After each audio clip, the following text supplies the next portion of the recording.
Welcome to the Midnight Stories Club. Here, we don't chase sleep, we chase shadows.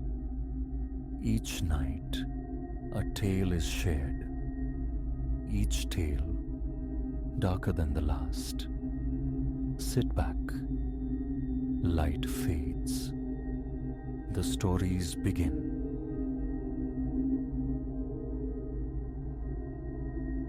The instant silhouettes flickered against the cabin's lamplit windows. A tremor ran through me, shattering the sylvan peace.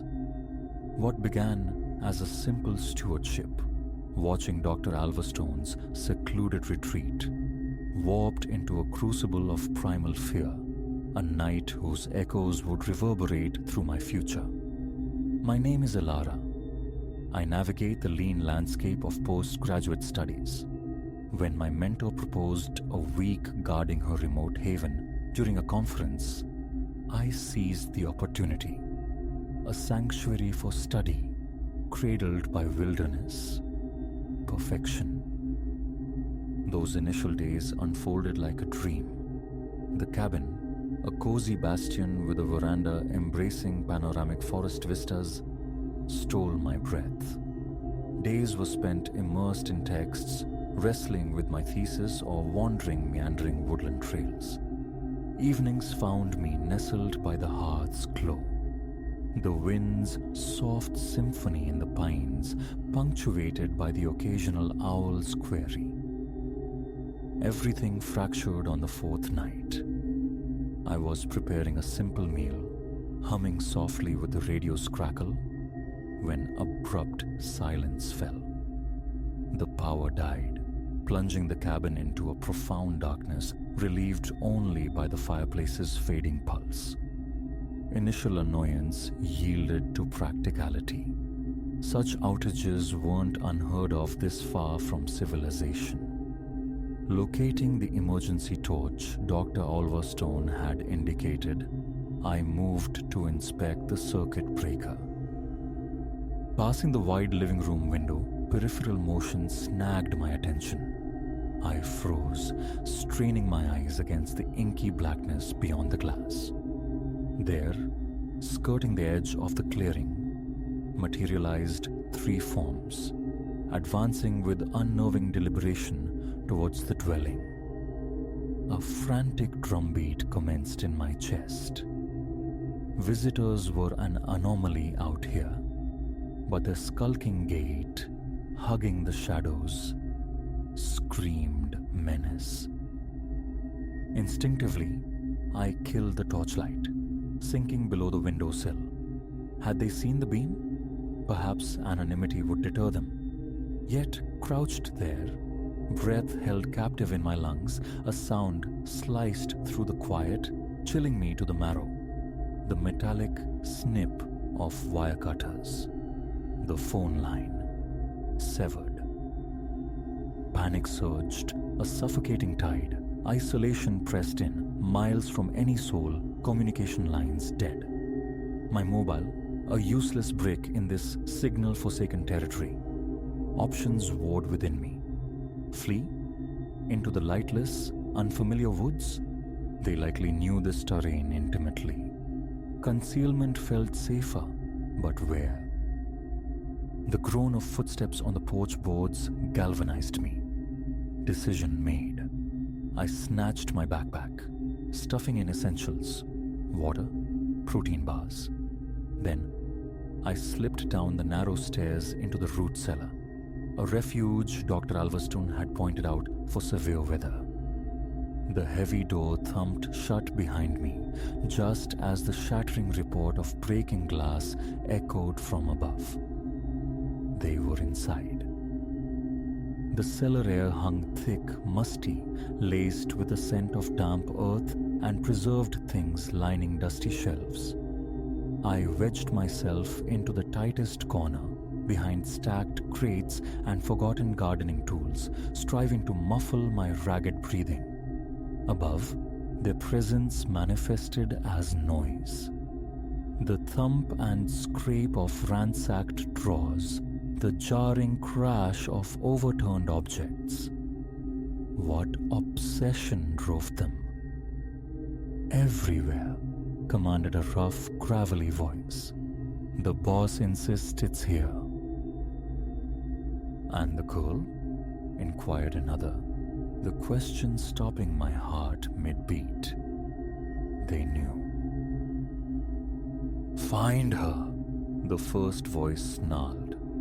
She might know where the old woman stashed it. Stashed what? What secret could my quiet academic mentor possess that warranted this violent intrusion? The cellar door hinges wind open. I held my breath until my lungs burned. Cones of light swept the cramped space, dancing over my hiding place once, then again. Eyelids clamped shut, I braced for discovery. But the beams retreated. The door creaked closed, and footsteps faded upstairs.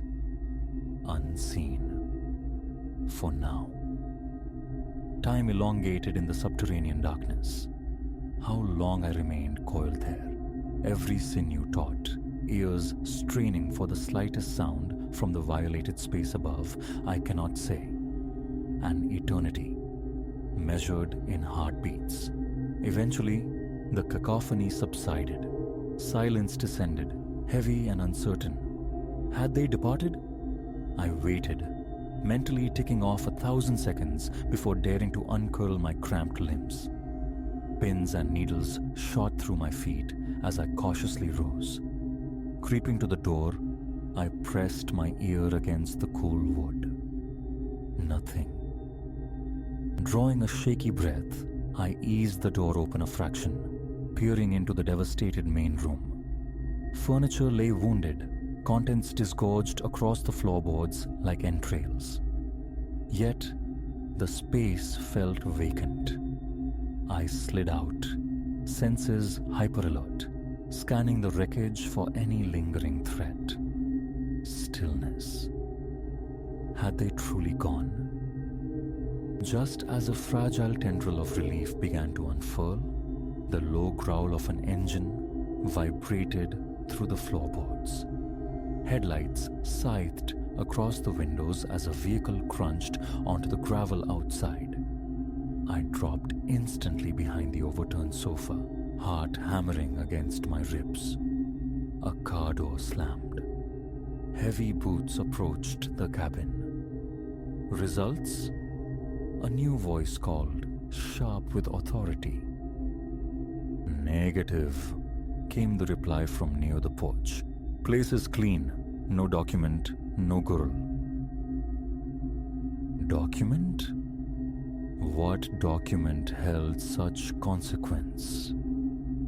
Persist, the newcomer ordered, his tone leaving no room for argument. Disassemble the place if necessary, and locate the girl. She can't have gone far. Staying was untenable. Discovery felt inevitable. Escape, immediate and desperate, was the only path. The back door beckoned, mere yards away. If I could reach it, melt into the forest's embrace. Taking a breath that felt stolen, I crawled, keeping low, a shadow amongst shadows. My hand reached for the handle, and a floorboard betrayed me with a sharp groan. The cabin fell utterly silent. Then rapid footfalls converged on my position. Thought evaporated. I wrenched the door open and bolted. Shouts erupted behind me, the unmistakable sounds of pursuit giving chase. I plunged headlong into the nocturnal forest, branches clawing at my face, running blind through tangled undergrowth. Direction dissolved. Only the imperative to create distance mattered. Onward, until lungs screamed for air and legs turned to leaden weights. Finally, strength failed. I collapsed behind the girth of an ancient tree, gulping air like a drowning swimmer. As the frantic rhythm of my heart subsided, I strained my ears against the forest's natural nocturnal chorus. No human sounds pursued. Had I evaded them? Or were they methodically combing the woods, patient predators? Immobility was a trap. I had to find help, reach authority. But where? Panic had stripped me of orientation. Adrenaline's fierce tide receded, leaving the stark reality exposed, lost, hunted, utterly alone in the vast, dark woods. No phone, no lifeline, and pursued by men driven by unknown, dangerous motives. A moment of sheer despair washed over me, hot tears tracing silent paths on my grimy cheeks. Then, a deeper breath. Resolve flickered. Dr. Alverstone had mentioned a ranger station, perhaps 5 miles east, if I could find it. East. How? My gaze lifted, seeking celestial guidance through the dense leaf canopy. There, the familiar shape of the Great Bear. Polaris. North. East. Lay perpendicular. It was fragile, that direction, but it was a thread of hope. Summoning reserves I hadn't known I possessed, I pushed onward. Each step was deliberate, quiet, my head constantly swiveling, every snapped twig, every rustle of leaves a jolt to my frayed nerves. Hours bled together. My feet blistered, muscles screamed in protest. Yet the specter of capture propelled me forward whenever exhaustion threatened to claim me. Just as my endurance reached its absolute limit, a beacon pierced the gloom. A faint, steady luminescence filtering through the trees. The ranger station. A wave of overwhelming relief surged, lending improbable strength to my final steps.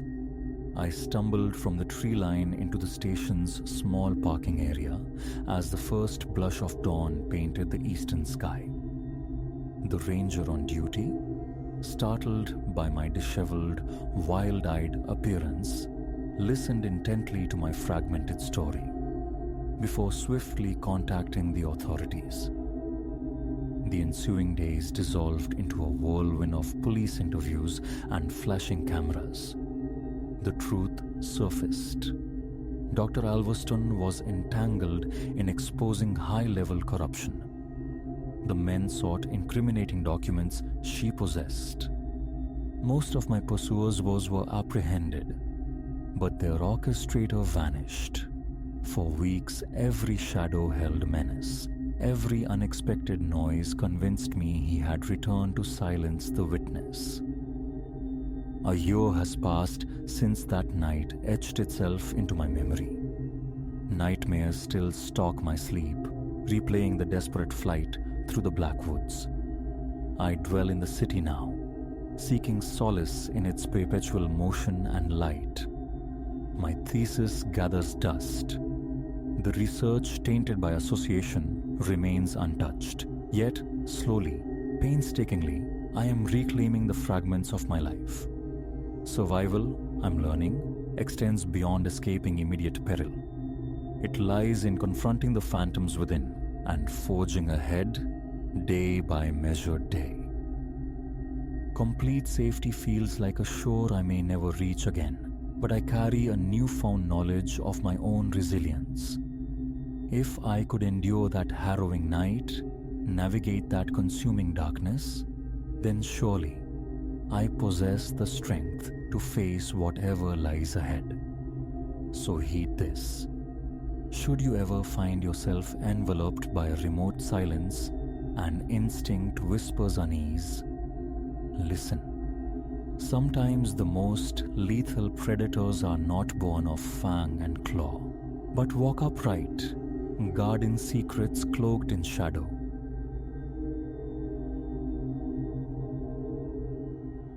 I commit this account to paper, driven by a need for belief, for validation of the unbelievable. 3 weeks passed, the undertaking began. Restoring the dilapidated wooden boundary, marking the edge of my property. That commencement marked a divergence, a slide into the uncanny. The timbers were riddled with decay, posts askew like drunken sentinels. A complete overhaul was undeniable. Lumber, pressure treated and smelling faintly of chemicals, arrived from the supply yard, and I set to the task on a Saturday morning, shrouded in chill. My breath plumed white against the stark air. The first skeletal post yielded reluctantly. I deepened its earthen socket. Then the awareness prickled, eyes upon me, not the casual peripheral notice of a neighbor retrieving the morning paper. This scrutiny was focused, unwavering, intense. I pivoted, and there she stood. A figure lingered at the property's far threshold, half obscured by the venerable limbs of my sugar maple. Clad in a grey frock that draped loosely on a gaunt silhouette, her hair hung long and dark, utterly motionless. My hand lifted in a tentative salute. "Morning?" The sound fractured the quietude, seeming overloud. No response, no reciprocal gesture, merely that unwavering observation. My shovel clattered softly as I set it aside. "Anything I can help you with?" She retreated then, slipping fully behind the maple's trunk. Towards her I'd walked, my boots articulating each step on the frost-kissed turf. Upon reaching the tree, emptiness greeted me. A scan behind the bole revealed nothing. My gaze swept the yard, spilled over into the adjacent stillness of neighboring lots. Vacant. No latch had clicked, no engine turned over. She had simply ceased to be there. Returning to the fence line, a tremor worked its way into my hands.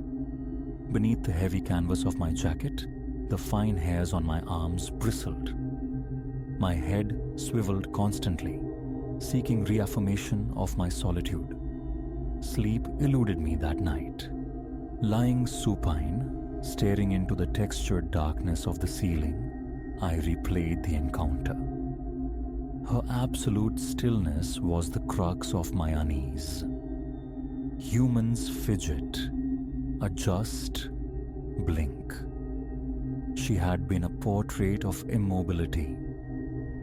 Sunday dawned colder, frost painting the lawn in crystalline strokes. Armed with a new post-hole digger, I assaulted the next section of the failing barrier. She materialized anew. Same location, same ashen garment, same vacant regard. This time, no hesitation. I advanced immediately. "You, who are you?" Again, the retreat behind the maple. Again, upon my arrival, only absence. No imprint marred the frosted grass, no displaced blade hinted at passage. Nothing. I rapped on my neighbor Marcus's door.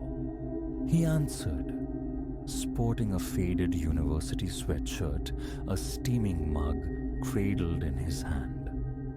"Marcus, odd question for you. Seen anyone hanging around my yard?" Woman, grey dress, dark hair. His easygoing demeanor evaporated. The neighborly warmth cooled. "Step inside, Silas." I crossed his threshold into the kitchen's mundane familiarity. He placed his mug on the counter, leaning back against it.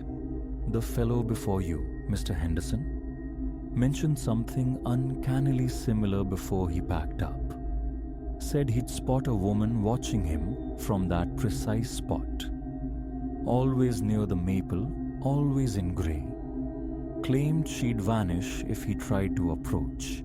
Said it started right after he erected that very fence." A cold dread pooled in my gut. When was this? Must be 8 years back now. He sold up just a few months later. Couldn't stomach it, he said. Honestly, I figured he'd taken too keenly to the bottle, conjuring phantoms. Until now. Back within my own walls, I plunged into the digital depths of my home's lineage. Erected 1928, 5 souls had held the deed before me. Public records offered nothing extraordinary. No documented deaths on the premises, no sensational headlines tied to the address. Nothing illuminated the figure by the maple. The subsequent weekend arrived, the fence demanding completion. Materials lay waiting. Abandoning the project felt untenable. I began at first light, hoping to outpace the phenomenon. The moment my hands grasped the tools, she appeared. This time, I resolved to ignore her, immersing myself in the labor.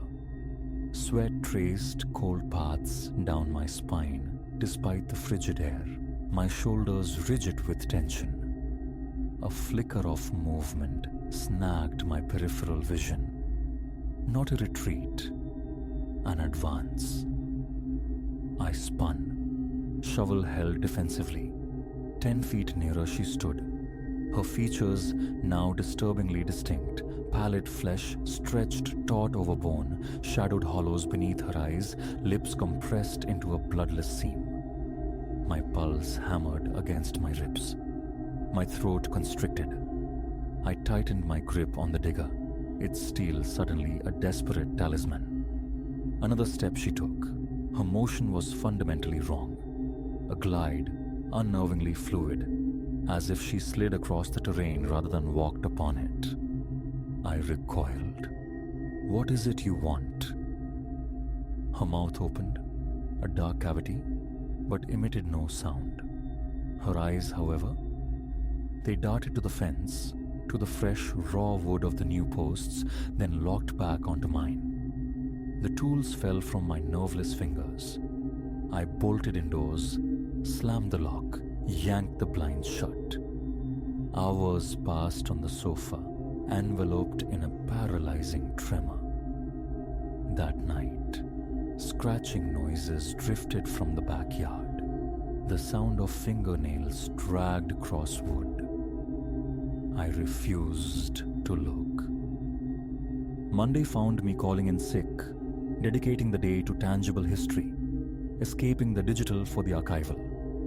The town library housed microfilmed chronicles stretching back into the early 20th century. Decades spooled past under the reader's harsh light. Then, nestled on page 6 of the Evening Herald, dated September 15, 1927, a terse article detailing a construction mishap. A woman, Clara Vance, had perished falling into an excavated hole during the installation of fencing for a new housing tract. My street, my very plot of land. The report continued. Her body lay undiscovered for 3 days, submerged in accumulated rainwater within the earthen cavity. I scrolled no further. The fence awaited its conclusion. Leaving gaping holes felt irresponsible, dangerous. Now, though, the dread was tempered by a chilling comprehension. The following Saturday, I commenced before the sun had fully asserted itself, dawn painting the frost-laden world in pale hues. She manifested instantly, closer than ever, a mere 20 feet separating us. Laying my tools aside, I met her gaze directly. Clara Vance, a slight, almost imperceptible incline of her head, the first genuine reaction I'd witnessed. I read about what happened. I'm sorry. That must have been unimaginable. She drifted nearer, halving the distance between us. A primal urge to flee screamed within me, but I held my ground. I have to finish this fence. It's not right leaving holes open like this, but I'll be careful. I give you my word. She remained, suspended in silence for a long beat, then offered a single, sharp nod. With hands that still betrayed a faint tremble, I resumed my work. She observed. With each new post hole I dug, she drew nearer, a silent overseer ensuring my caution, ensuring history wouldn't repeat its tragic error. As the final post settled firmly into the earth, I straightened, looking towards her station. She was gone. Her visible presence has not returned. The fence now stands robust, secure. The hazardous voids are filled. Perhaps that was the entirety of her plea. Yet sometimes, amidst the quiet solitude of my backyard, the sensation of being watched resurfaces. It lacks hostility now, carries no fear. It feels more like vigilance, a quiet ensuring that all remains correct, remains safe. A small lamp now burns near the maple each night, and when September brings the anniversary of her passing, I place a cluster of simple flowers at the base of the tree.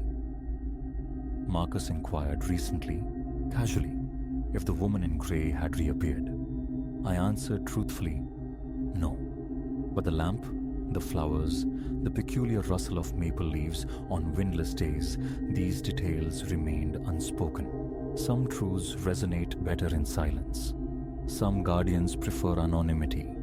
The fence is mended, the earth is whole, and Clara Vance can perhaps find some measure of peace, knowing no other soul will meet her fate in the darkness of an open hole. Still, each morning, as I depart for the day, my eyes instinctively seek the corner of the yard, a reflexive check, a moment of seeing, and occasionally, caught in the oblique rays of the nascent sun, a fleeting impression of grey flickers amongst the shadows, a quiet testament that not all lingering spirits intend harm. Some are merely sentinels of safety. The fence stands resolute. I inspect its integrity often, ensuring timbers remain sound, posts firmly anchored. It feels like the bare minimum owed to her and to the living. Last week, newcomers settled next door, their arrival heralded by the bright sounds of young children. I made it a point to mention the fence's recent restoration, its solid state, its safety for nearby play. I omitted Clara, the grey silhouette, the watchful presence dwelling near the maple. Not all narratives demand telling.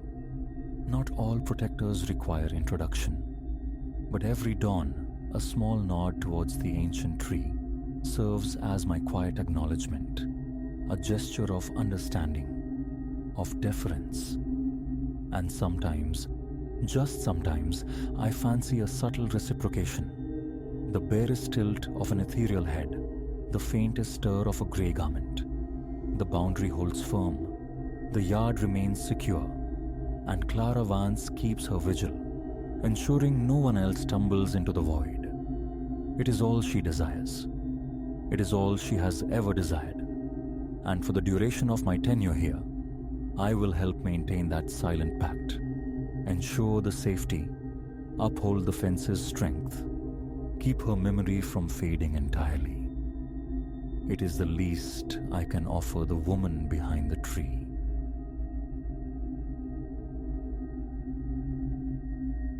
The eccentric groans and sighs of this old timber frame were once a kind of nocturnal lullaby, sounds I'd learned to disregard, until the previous night, when that fragile domestic peace was irrevocably shattered. My dwelling is a two-story relic, all cantankerous plumbing and ill-fitting doors, rented for a pittance precisely because its quirks deterred others. Drafty windows, floors that sang underfoot. These were manageable eccentricities, a bargain I'd embraced during my 3 years of solitary tenancy. But the encounter that unfolded in the late hours transcended mere inconvenience. It clawed its way into the realm of the unmanageable. The clock had surrendered the final minutes before 11. I stood in my bedroom, concluding the familiar ritual of ablutions, clad in worn cotton sweats and an old t-shirt. My hand hovered near the light switch, poised to extinguish the day, when a distinct percussion sounded from the corridor beyond. Not a usual settling timber or the scrabble of some nocturnal creature outside. No, this possessed a measured tread, a deliberate weight falling upon the aged floorboards. My gaze shot to the doorway, my pulse instantly surging. Solitude was the unwavering constant of my life here. No visitors were expected, none invited. Footsteps should not be walking my hall. The chilling possibility of intrusion, of violation.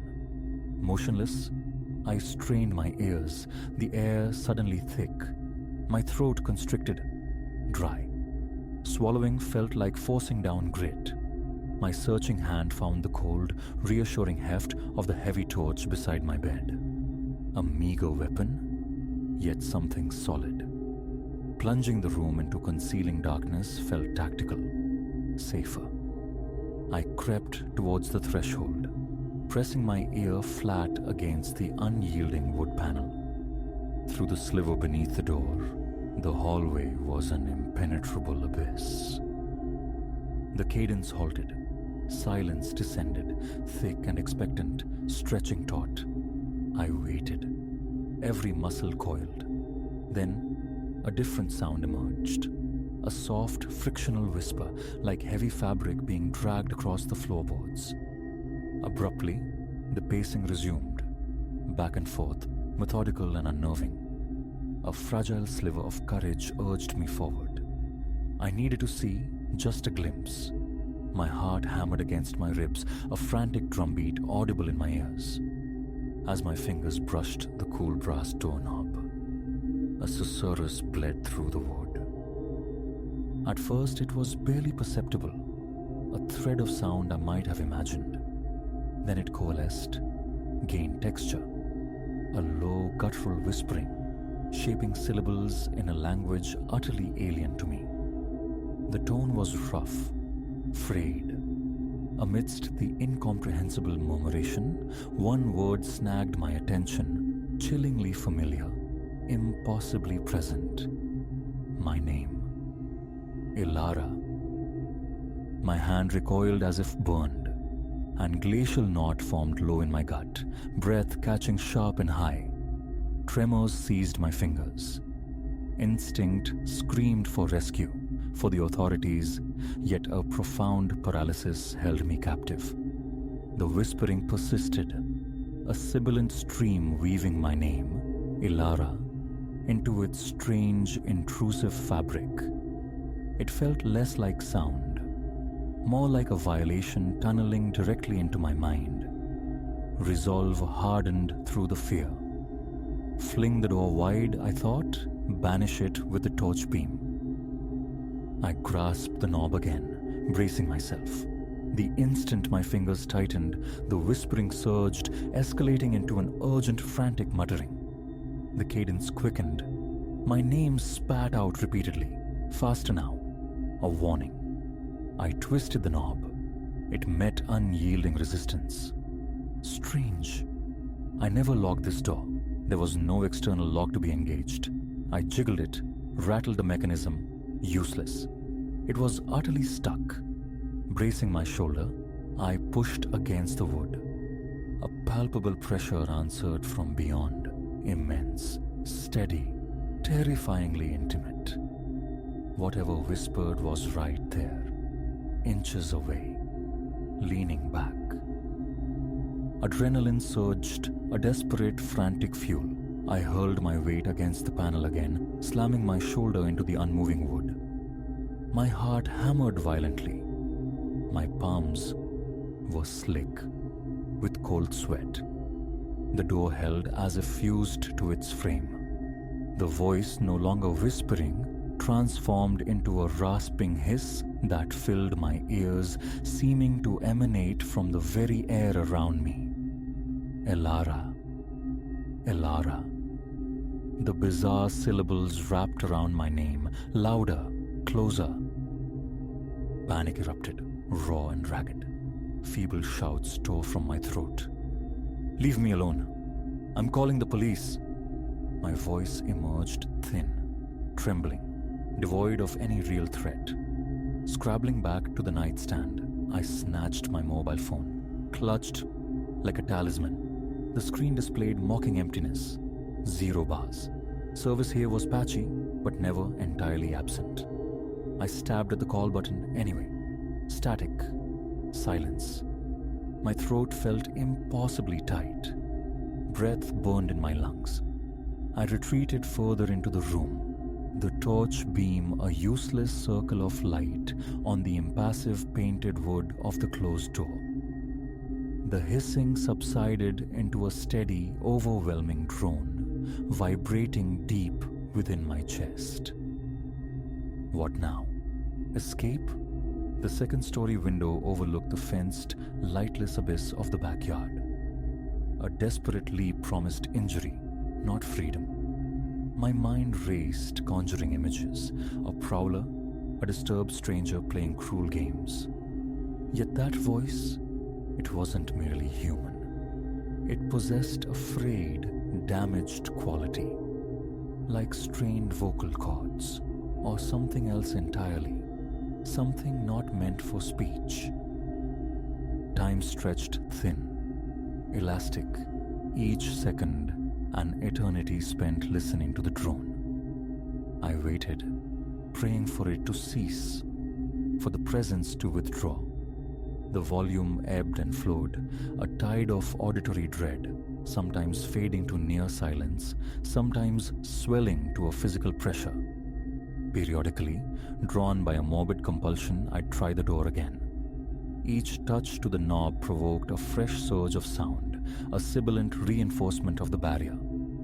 Cold sweat beaded on my forehead. A chill spread down my arms, raising goose flesh, despite the clammy heat of fear. My legs felt unsteady beneath me. In a final, desperate surge of defiance, I slammed my fist against the wood. "I'm not afraid!" The hollowest lie I'd ever uttered. The vocalizations ceased abruptly, not faded, but cut off, replaced by a sound that froze the marrow in my bones. A dry, deliberate scraping, talons on timber, originating just beyond the panel. Slow, exploratory.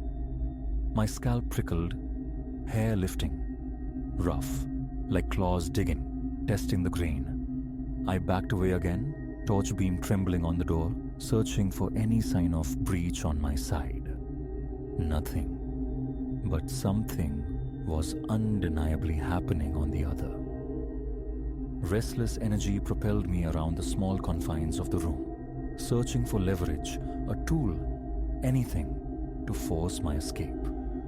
Useless. My basic tools were downstairs, beyond a sealed door. Back to the phone, again and again. Once, miraculously, a connection sparked, a brief blizzard of static crackling in my ear before the call dropped again.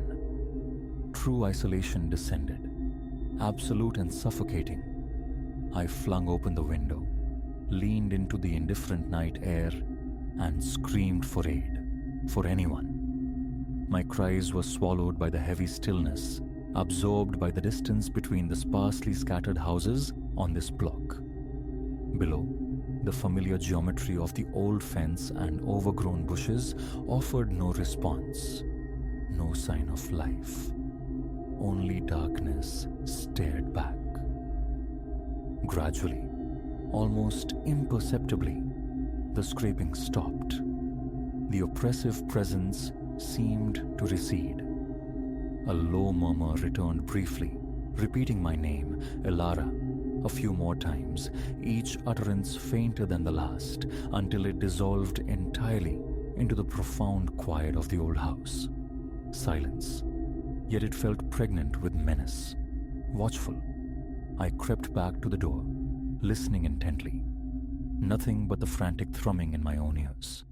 I tried the knob again, still locked solid. How? The house settled around me, its usual creaks now amplified, sinister. Retreating to the edge of my bed, I sat, a sentry on duty wiping perspiration from my brow. Sleep was an unthinkable luxury. Every few minutes, my gaze snapped back to the door. Did I hear a faint scratch? The wind? My overstrained imagination? My heart refused to settle, pounding a frantic rhythm against my ribs. The night's events looped relentlessly. The voice, the lock, the scraping. A terrifying enigma. I remained there, hyper-alert, until the first fragile skeins of bruised daylight infiltrated the window pane. With the arrival of that faint grey light, a measure of resolve returned. I rose, stiff and aching, and approached the threshold once more. My hand closed around the brass knob. It yielded effortlessly, turning smoothly in my grasp. The door swung inward without a whisper of resistance. I stepped cautiously into the shadowed corridor, the torch beam slicing through the gloom. Familiar peeling roses on the wallpaper, the worn runner beneath my feet. Nothing looked overtly disturbed, yet the air itself felt changed, charged, as if the house were holding its breath. I scanned the walls for any mark, any sign of the night's siege. Everything appeared normal. My tentative footfalls elicited the usual floorboard groans. A hesitant call. "Hello!" echoed unanswered down the stairwell. Systematically, I moved through the upper floor, checking each room. The bathroom, the small linen closet. No open windows, no broken locks, nothing out of place. Doubt began to creep in. Had I dreamt it all? A vivid nightmare born of solitude and an old house's noises? Then I reached the door to the guest room across the hall. It stood slightly ajar. I rarely entered this space. It served primarily as a repository for boxes, old furniture, forgotten things. Curtains perpetually drawn. I pushed the door open wider. The torch beam swept across the dim interior, landing on the far wall. Nausea clenched low in my gut, cold and sharp. There, gouged deep into the painted plaster, were 4 brutal furrows. Vicious, jagged parallel scars, each easily the length of my forearm, spaced as if raked by something immense, something with claws. The paint curled back from the edges like torn skin, revealing the raw white wound of the plaster beneath. They weren't superficial scratches, they were violent excavations. My fingertips trembled as I reached out to trace the ragged edge of one violation. Plaster dust, fine and white, sifted down onto the floorboards. The frantic thrumming returned to my chest, hard and painful. These wounds were undeniably fresh. The scraping sound. It had happened here, in this room, while I was trapped in mine. But how? My own door had been impassable, sealed from the outside. This room's window was closed and locked, I saw now. No sign of forced entry anywhere. The terrifying illogic of it churned within me. I backed away, scanning the dusty boxes, the small, empty wardrobe. Orderly neglect reigned, save for that violent, inexplicable inscription on the wall. Down the creaking stairs I went, a new frantic inspection beginning. Every window latch, every door lock, downstairs this time. Everything secure, bolted from within, just as I'd left it before retiring. The house stood inviolate, a fortress breached from within by something impossible. Confusion warred with a primal fear that left me stiff and on edge. My mind replayed the loop. The insidious whisper, the door refusing to yield, the chilling intimacy of my name, Ilara, spoken by the unseen. Flipping a switch bathed the living room in ordinary electric light, a small anchor to normalcy. My phone, resting on the kitchen counter, displayed full signal bars. Mundanity mocked the night's terror. I considered calling the police, then hesitated. What narrative could I possibly offer? Disembodied footsteps, a voice speaking an unknown tongue, a door that locked itself, and 4 impossible claw marks in a sealed room. They'd search, find nothing, perhaps suggest I'd imagined it, or worse. Futility and isolation washed over me. At the kitchen sink, I splashed cold water on my face, averting my gaze from my reflection. In the small mirror above it, unwilling to confront the stark terror I knew was etched there.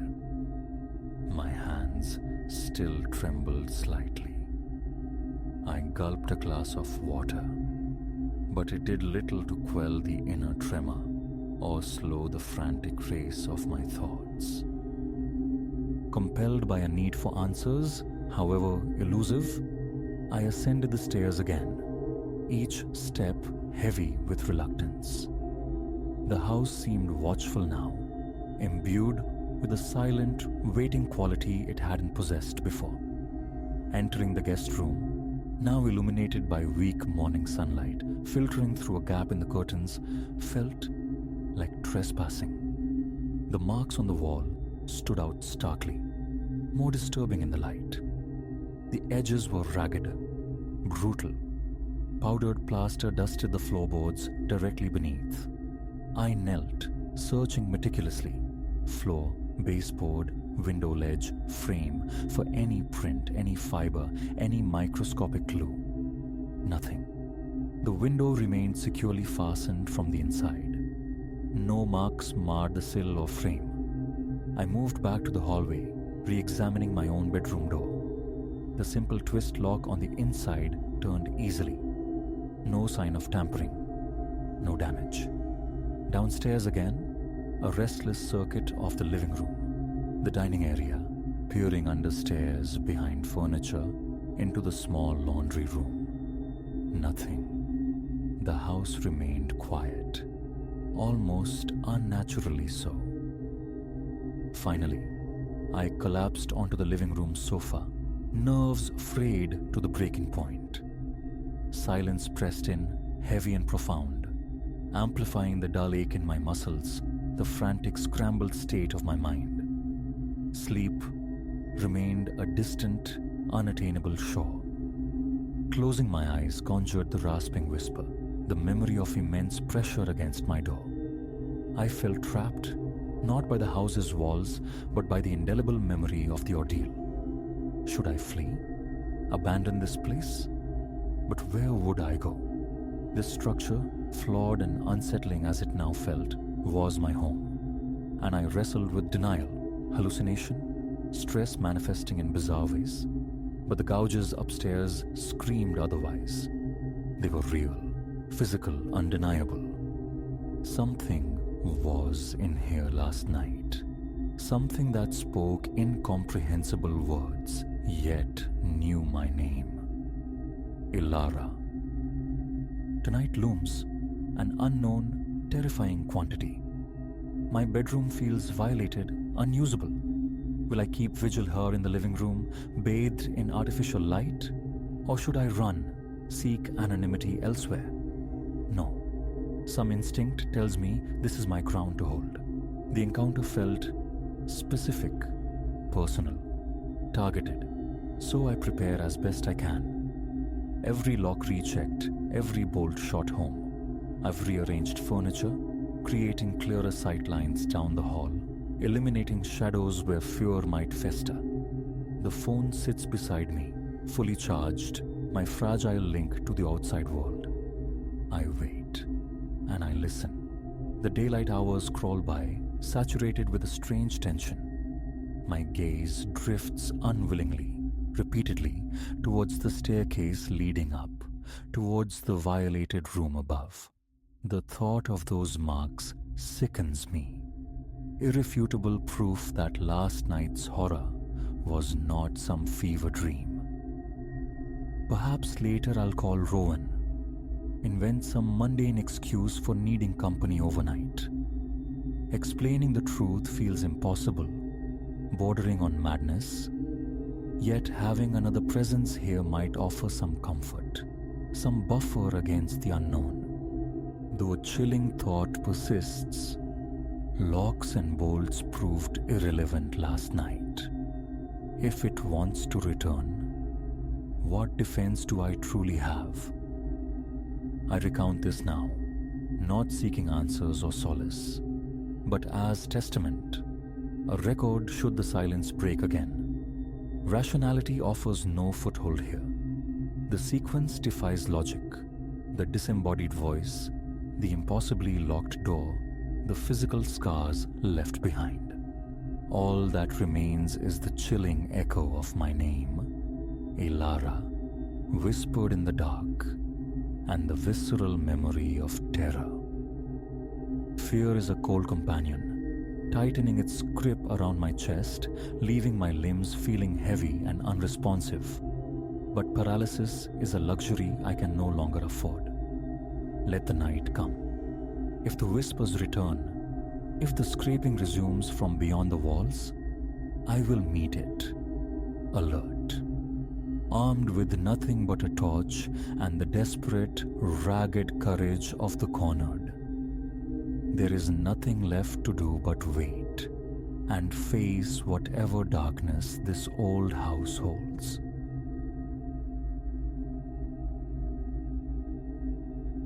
A tremor of apprehension coiled within Silas as he reached the cabin. He stood before its weathered plank door, the saturated air suturing itself to his clothes, carrying the scent of sodden earth and decaying leaves on the breeze.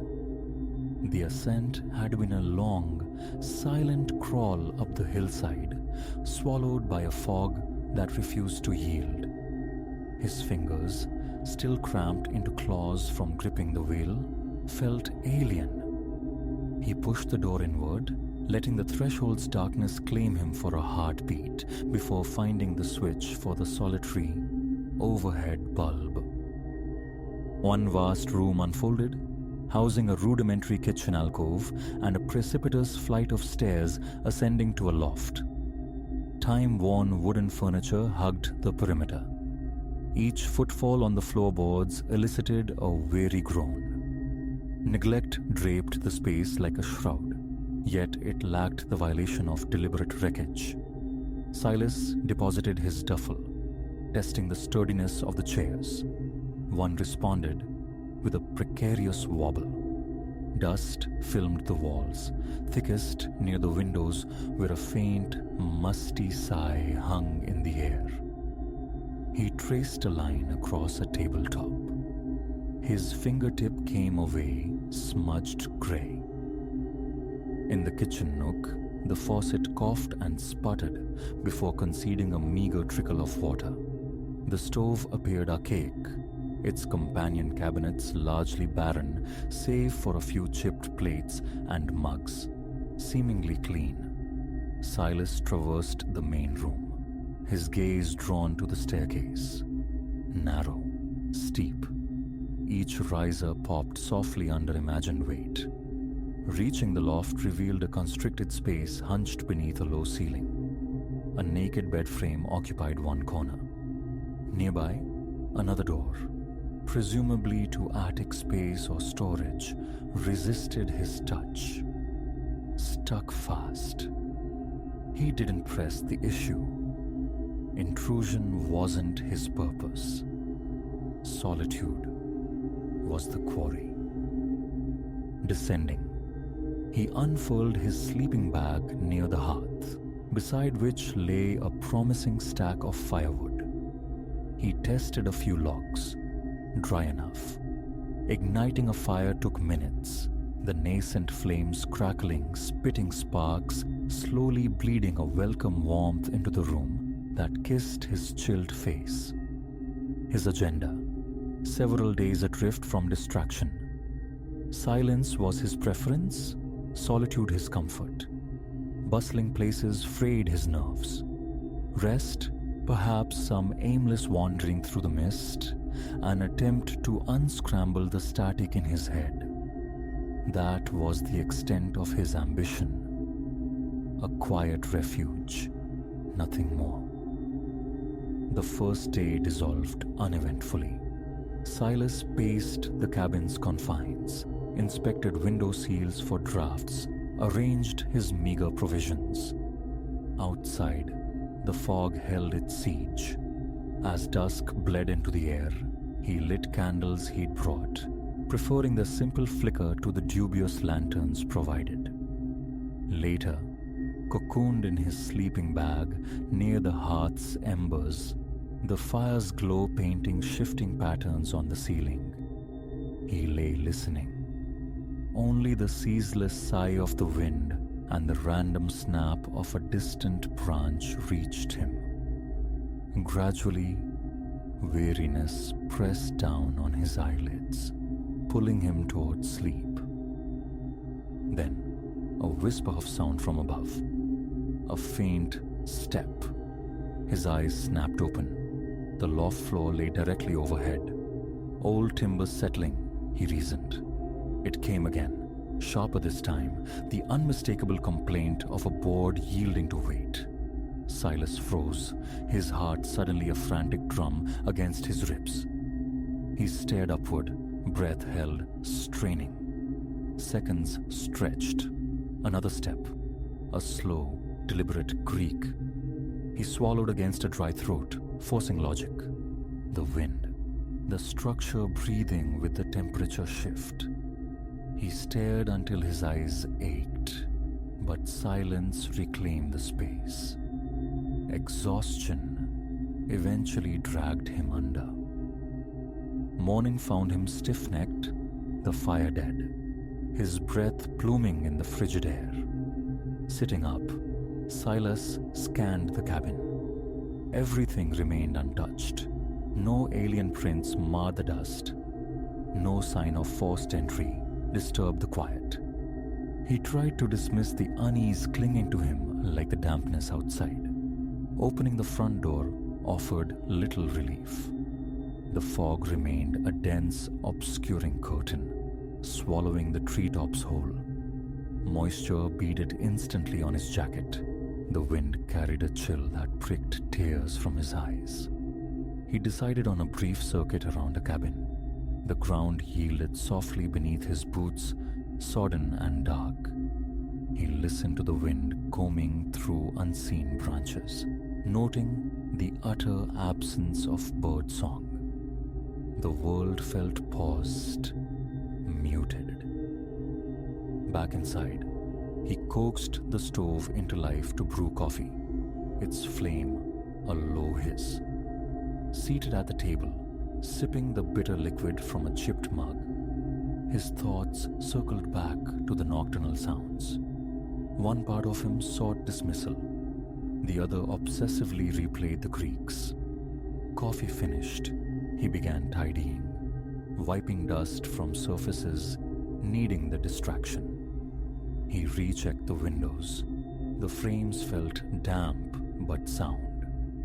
His strategy: keep busy, impose calm.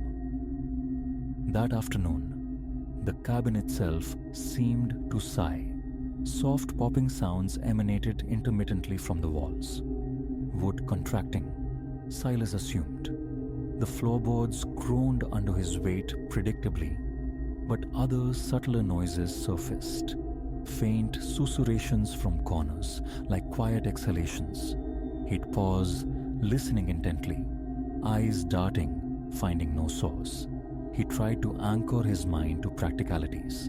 The small radio he'd packed yielded only static. No signal penetrated this isolation. He ate cold rations from a can, contemplating a simple dinner. As darkness reasserted its hold, Silas rebuilt the fire, its flames casting dancing giants onto the walls. He placed his candles strategically. Settling near the hearth, he attempted to read an old, yellowed magazine, unearthed from a drawer, its articles relics of another time. His gaze kept lifting, scanning the shadowed corners, waiting. The wind murmured outside. The fire popped and flared. Eventually he stood, stretching, eyes weary. Time for bed. He unrolled his sleeping bag once more, leaving a single candle burning on a nearby stool. A small, perhaps foolish, beacon against the encroaching dark. His eyelids grew heavy, the drift beginning. Then, a palpable shift in the room's atmosphere. The candle flame wavered violently. The walls groaned, and from above, a low, protracted moan resonated through the floorboards. Silas bolted upright, heart hammering. The candle guttered and died. He scrubbed at his eyes, vision struggling to adjust. Only the faint, dying pulse of the fireplace embers offered illumination. A glacial chill traced paths across his skin. The wind rattled the windows, yes, but this felt different, internal. His pulse surged. Slowly, deliberately, he rose, one hand braced on the floor. His breath came short and fast, his mouth arid. A scraping noise tore through the silence from the loft, like a chair leg being dragged across bare wood. Silas moved to the base of the stairs, peering into the impenetrable blackness above. He stood, listening. A faint shuffling drifted down. The hesitant cadence of slow, measured footsteps. Vertigo threatened, but he forced his voice out, a cracked whisper. "Hello?" Just a word, hoping desperately for self-deception. Silence answered. His throat constricted, legs turning to water. He retreated to the relative safety of his sleeping bag, pulling it around him like armor, eyes fixed on the stairwell until sheer fatigue claimed him again. The next dawn brought the same biting cold, the same ache in his back from the hard floor. He pushed himself up, rubbing warmth into his arms. A glance confirmed the stairs were empty.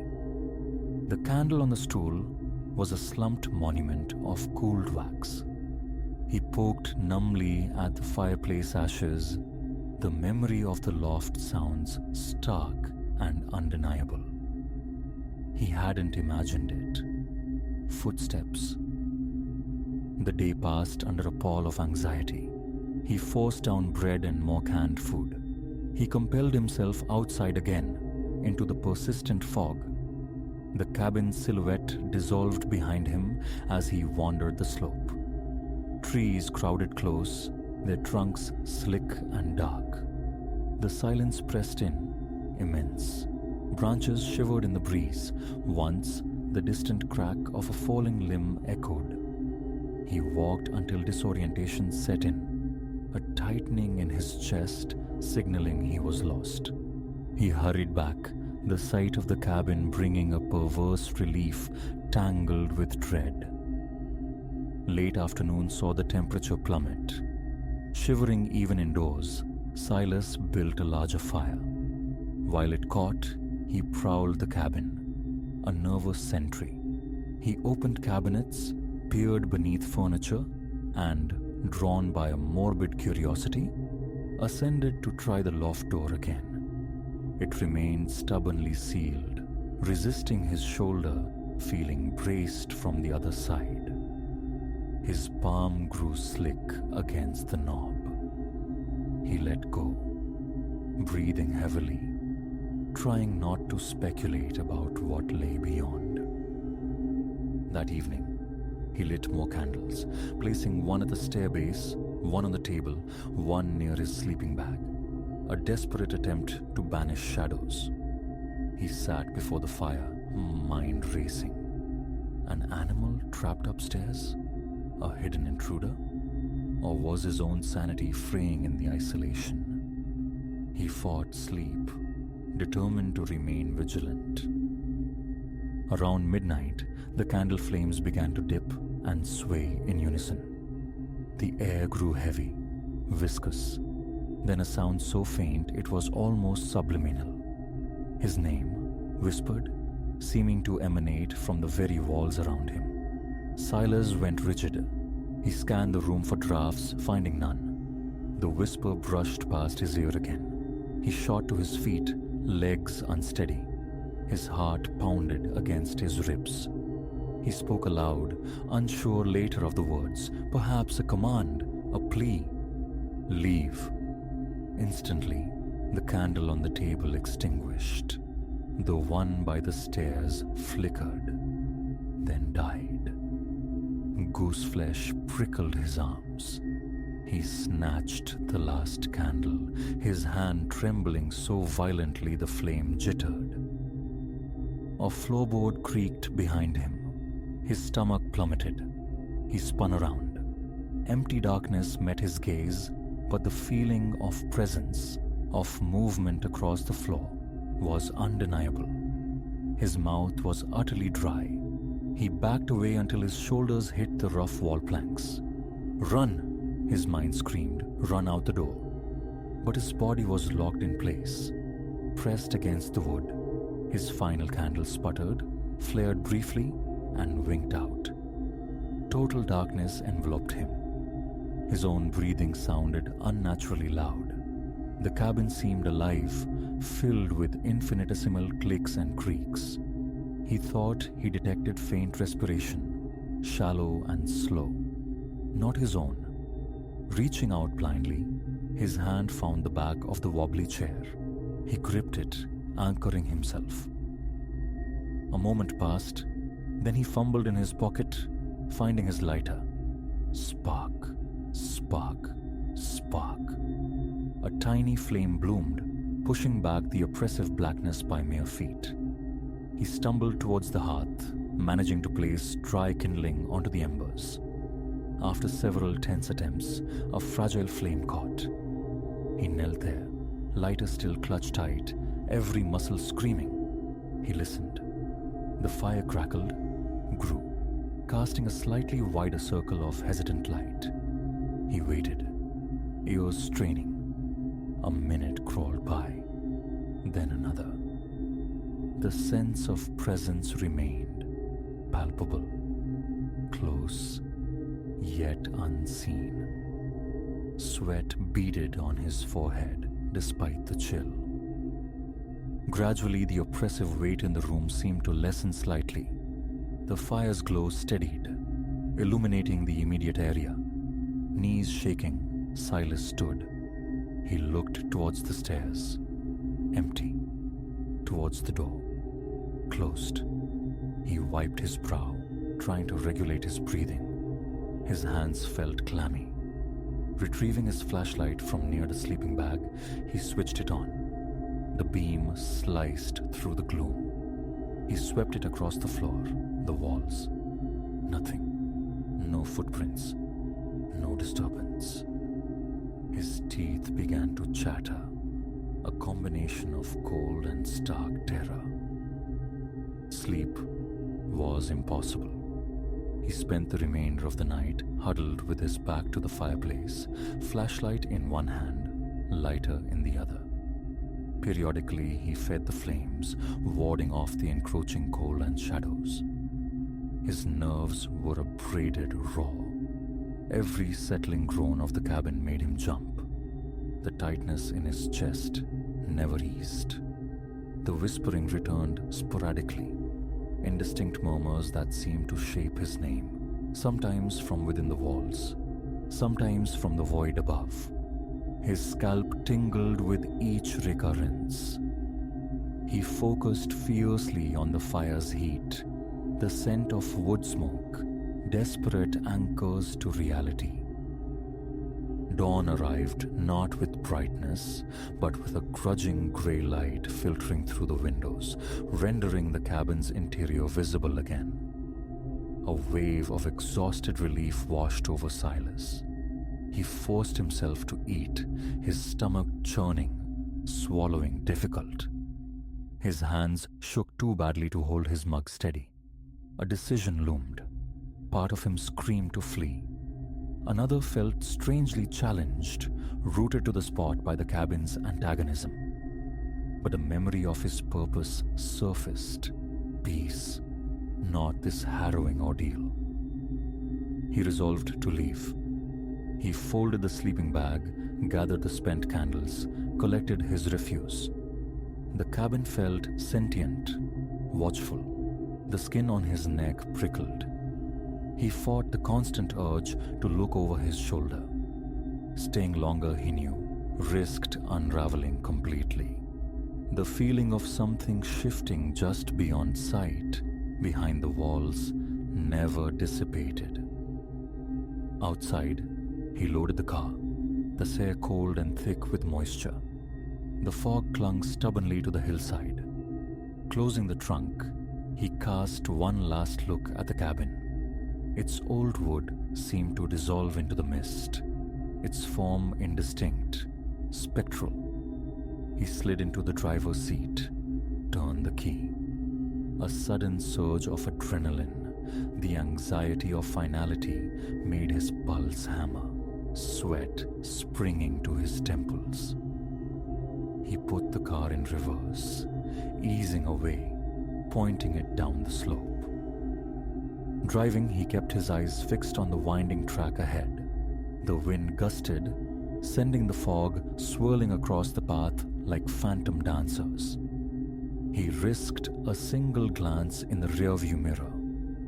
The cabin's roofline was a vague shape already being swallowed by the grey. His mouth was parched, his knuckles white on the steering wheel. He pressed onward, needing distance, needing escape. The whispers were gone, but his heart still thudded erratically. A profound unease lingered, as if the cabin's malevolence trailed just behind him, around the next obscured bend.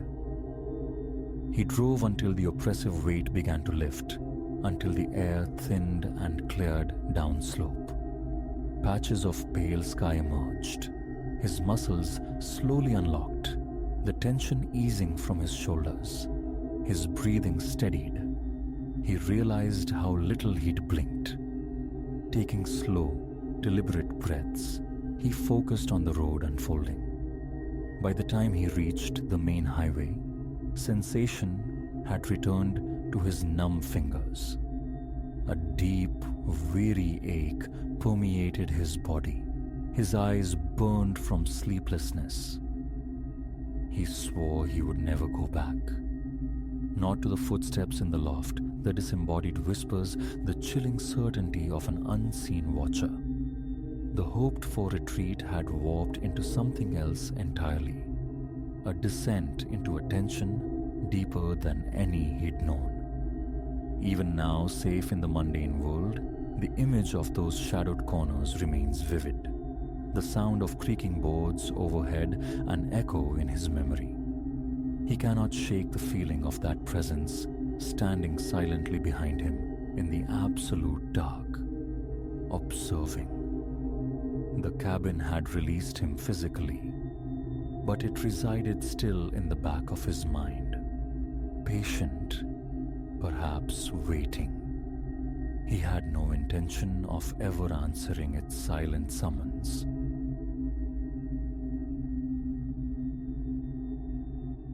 The house presented itself as an improbable bargain, a relic whispering tales of bygone eras, its time-worn facade barely concealing the skeletal timbers within.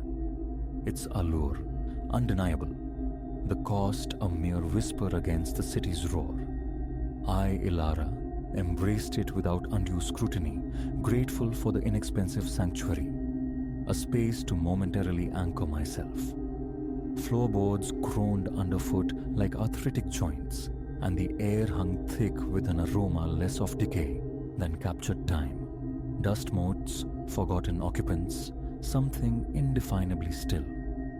Yet, the initial days unfolded in deceptive tranquility. I carved out a niche amidst the echoes, unpacking boxes, coaxing a semblance of belonging from the quietude. No spectral disturbances, no disconcerting neighbors, merely the solitary rhythm of my own presence. Then, secreted beneath the bathroom basin, nestled conspiratorially behind a corroded pipe, the first missive surfaced. My cleaning efforts, intended to banish the lingering scent of predecessors, unearthed it.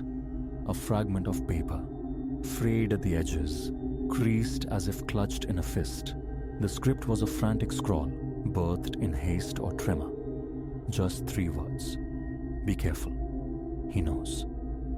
I held it, the paper absorbing the damp from my fingers, a peculiar chill tracing my spine despite the mundane setting. Who was this he? What knowledge did he possess?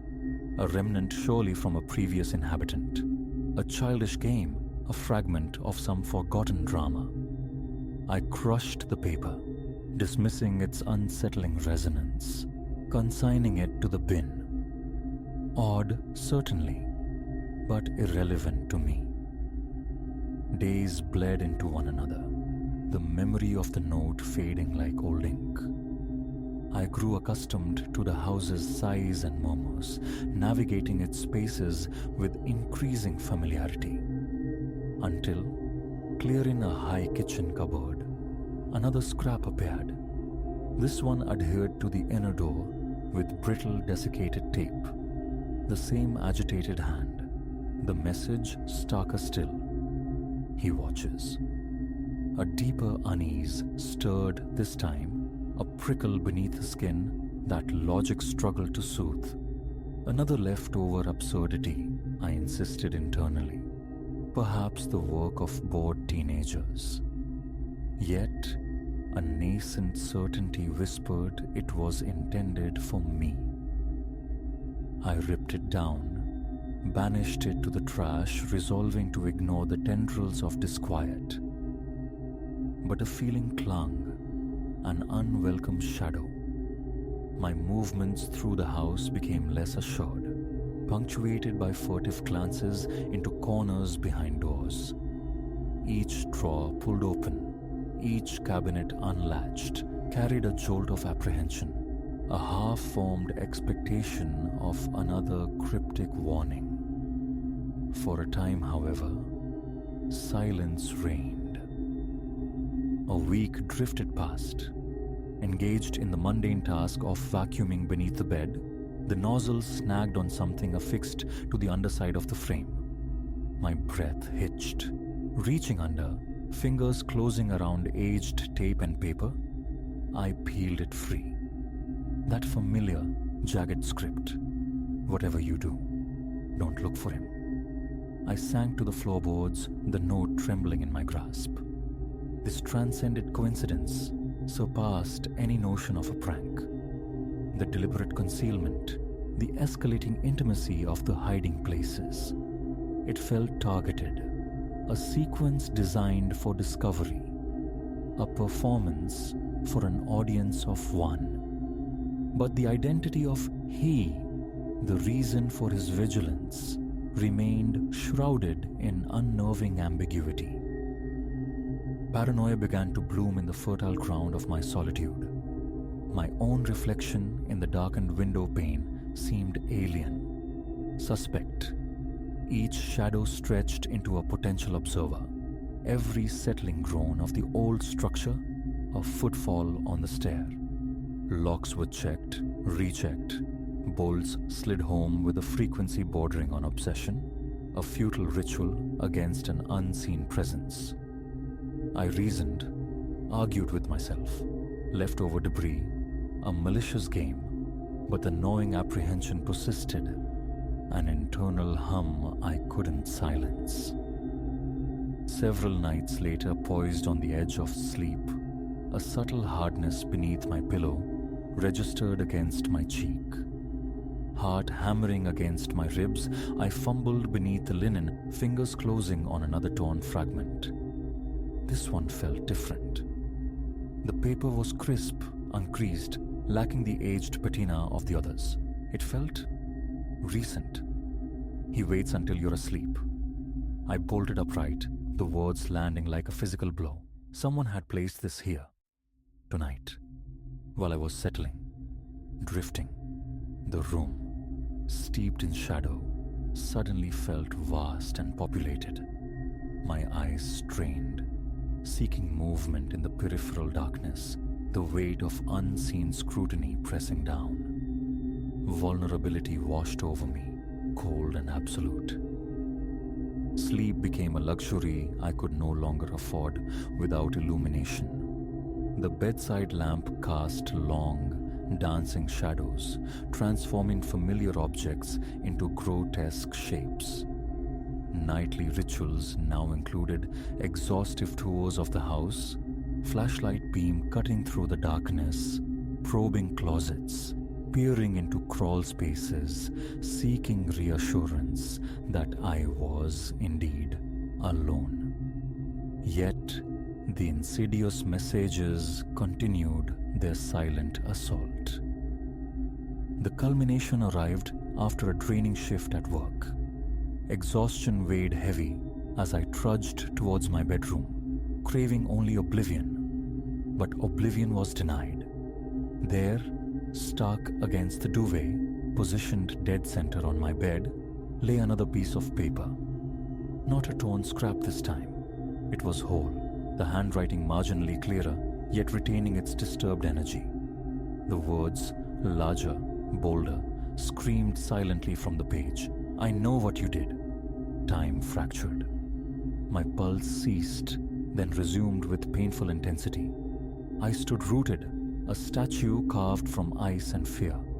What transgression? I searched the archives of my memory, finding only unremarkable days, no hidden guilt, no act that warranted such ominous attention. Yet the accusation lay there, irrefutable, mocking my incomprehension. A profound chill seeped into my bones as I remained motionless, the silence amplifying the message's weight. A cruel psychological game orchestrated by an unknown tormentor.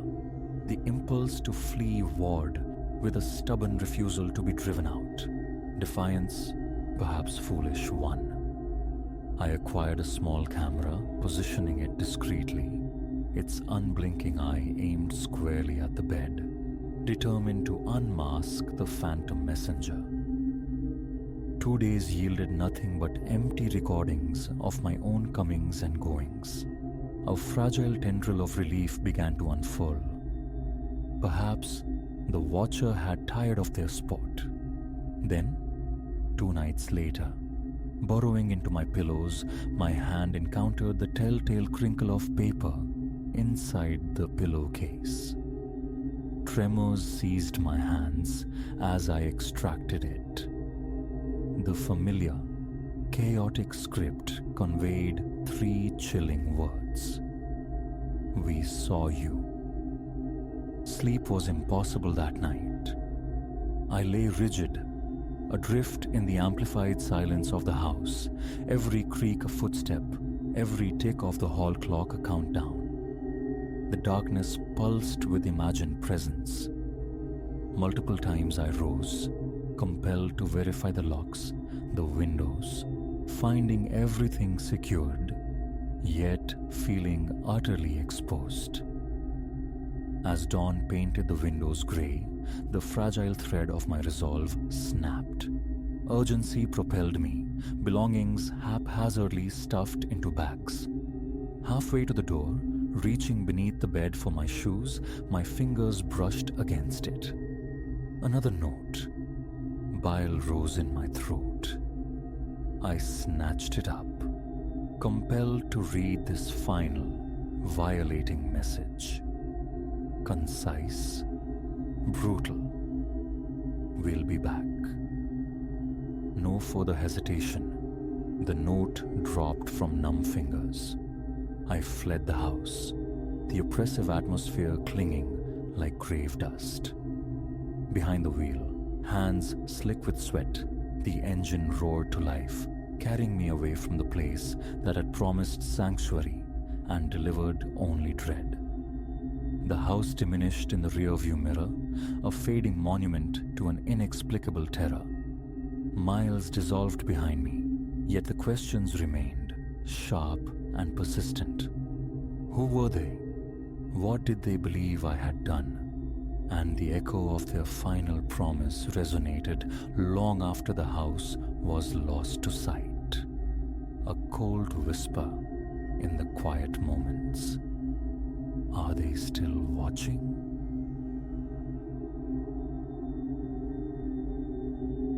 Midnight had long surrendered to the storm's siege.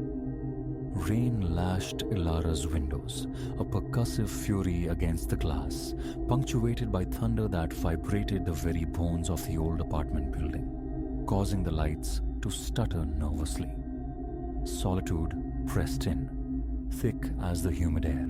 Twin candle flames danced on the small table, casting wavering light, a meager defense against the encroaching dark.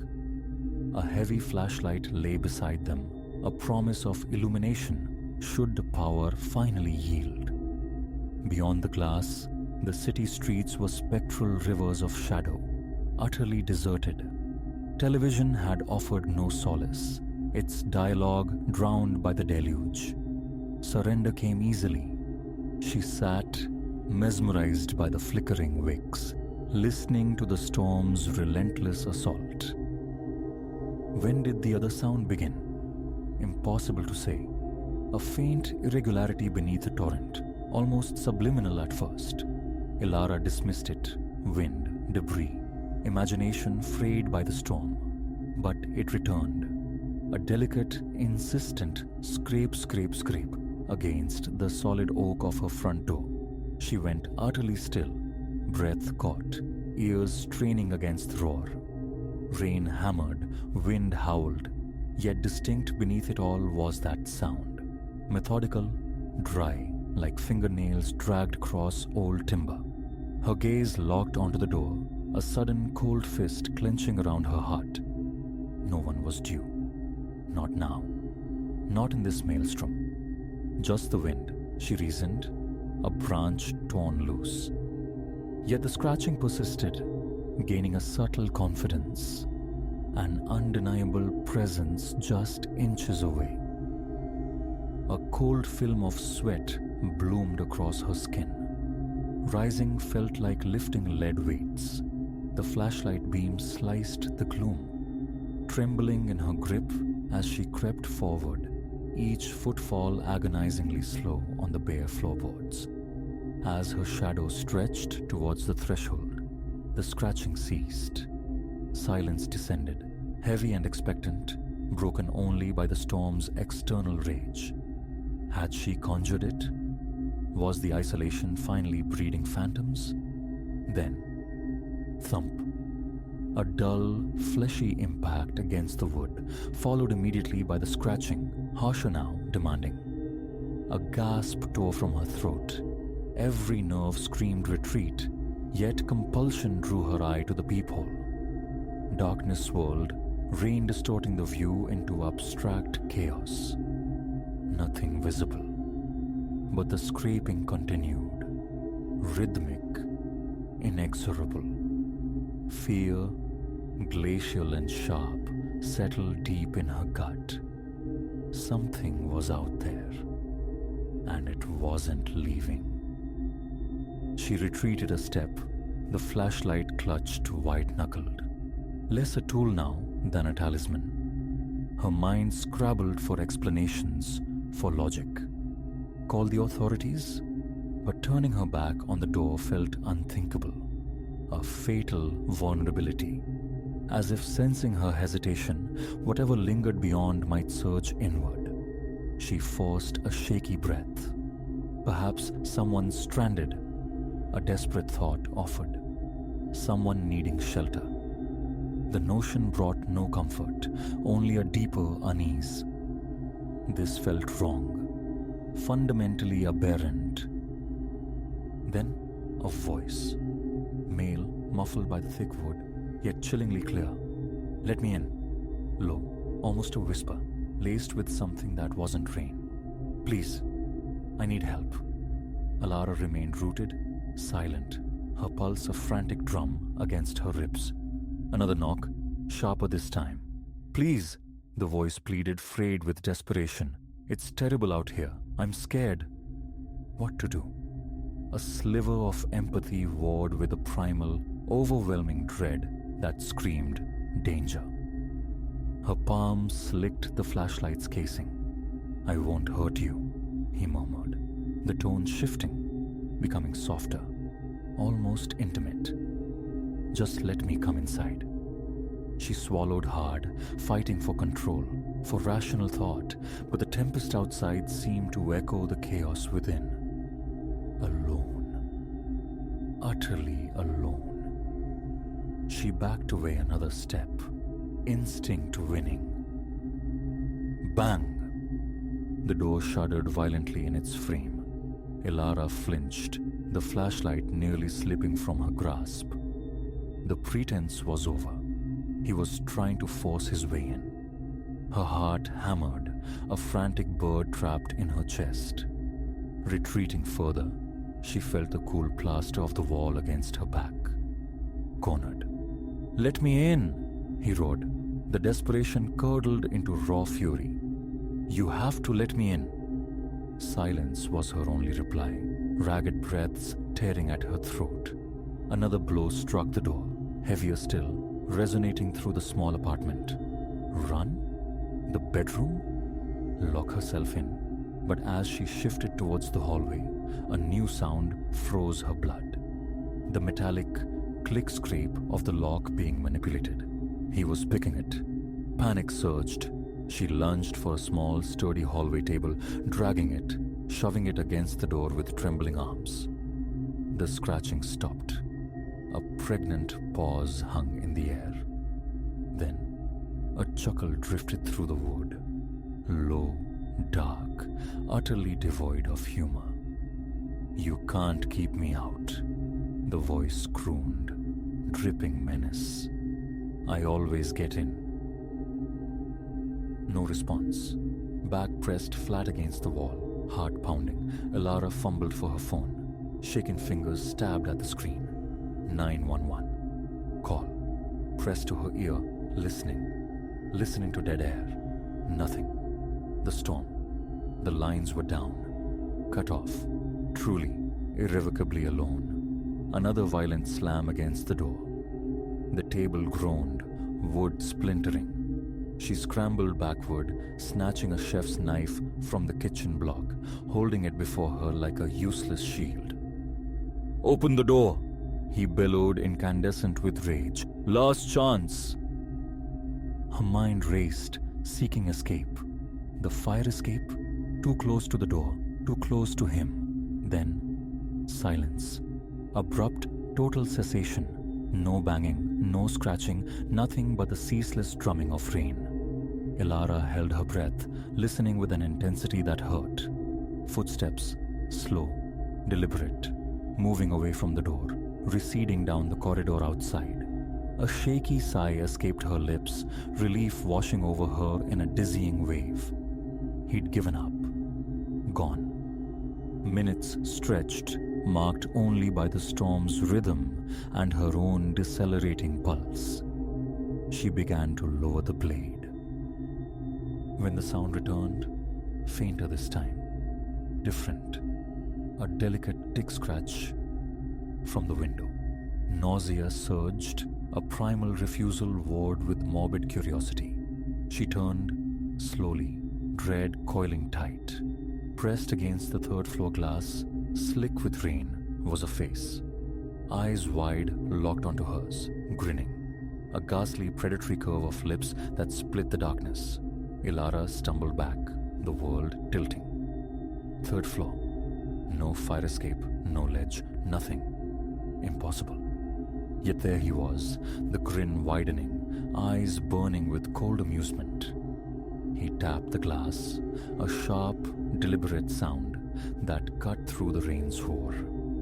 His lips moved, forming silent words she understood with horrifying clarity.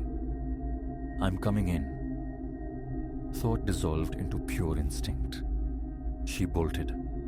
Phone, keys, snatched blindly.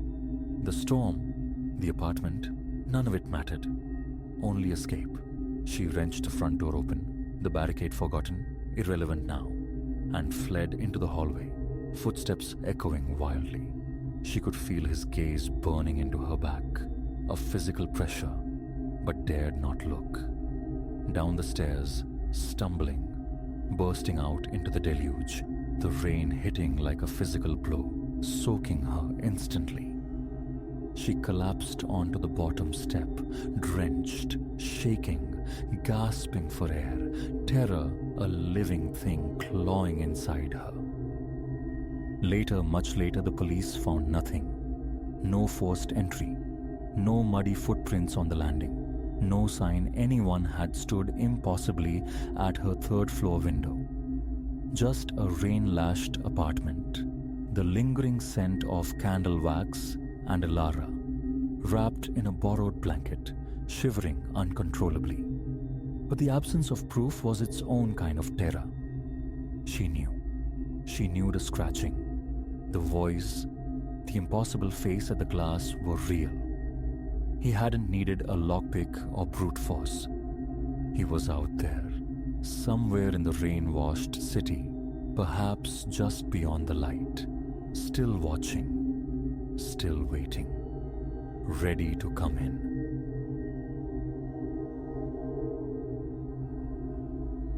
The initial missive surfaced on a Tuesday, innocent as a fallen leaf, until its contents whispered of knowledge no stranger should possess.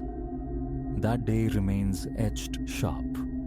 An early autumn morning, crisp enough to make the steam rising from Elias's coffee mug a small, cherished comfort.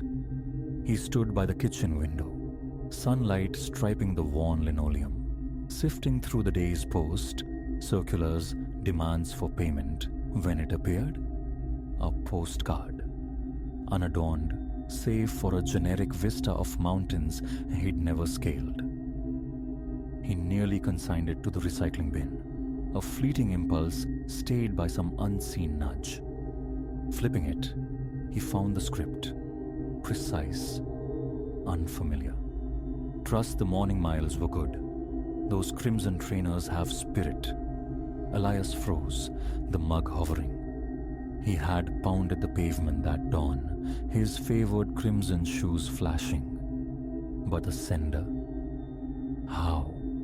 The postmark, smudged but legible, hailed from a city 3 states distant, dated almost 7 days prior.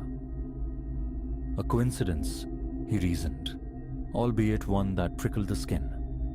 Perhaps a postal error, a card meant for another soul entirely. He secreted it away in a drawer, attempting to dismiss the unease coiling in his gut.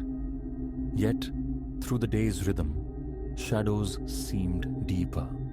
Faces in the passing crowd scrutinized for any flicker of recognition. Paranoia, he chided himself, born of a simple, misdirected piece of cardstock. A week dissolved. Elias had nearly convinced himself of the absurdity, the unfounded nature of his anxiety. Then, the second postcard materialized. This one depicted a quaint, unfamiliar bistro. With fingers that betrayed a tremor, he turned it over. His pulse hammered against his ribs. Heard the presentation landed perfectly. Azure is undeniably your hue. Ice sluiced through his veins. He had delivered a crucial presentation that very morning, fortified by his lucky azure tie. Coincidence strained credulity, snapping under the weight. He pored over the card, seeking any fissure, any clue. A different city stamped on the postmark, again days old. How could they recount events yet to unfold when the ink dried. Weeks bled into one another, each bringing a fresh postcard. Worried scenes graced their fronts: sun-drenched beaches, shadowed forests, places untrodden by his feet. Each reverse side bore intimate commentary. The new shearing suits your profile. That spat with your sister sounded raw. Kin tangle fiercely. Mind that ankle. Perhaps forego tomorrow's run. Every single card originated from a disparate locale, stamped with a date preceding the event it described. It was as if the sender perched outside time itself, observing his life's reel before it played. The postcards became his obsession. He pinned them, a constellation of cryptic messages, across a corkboard in his study, hunting for patterns, for threads connecting the disparate points.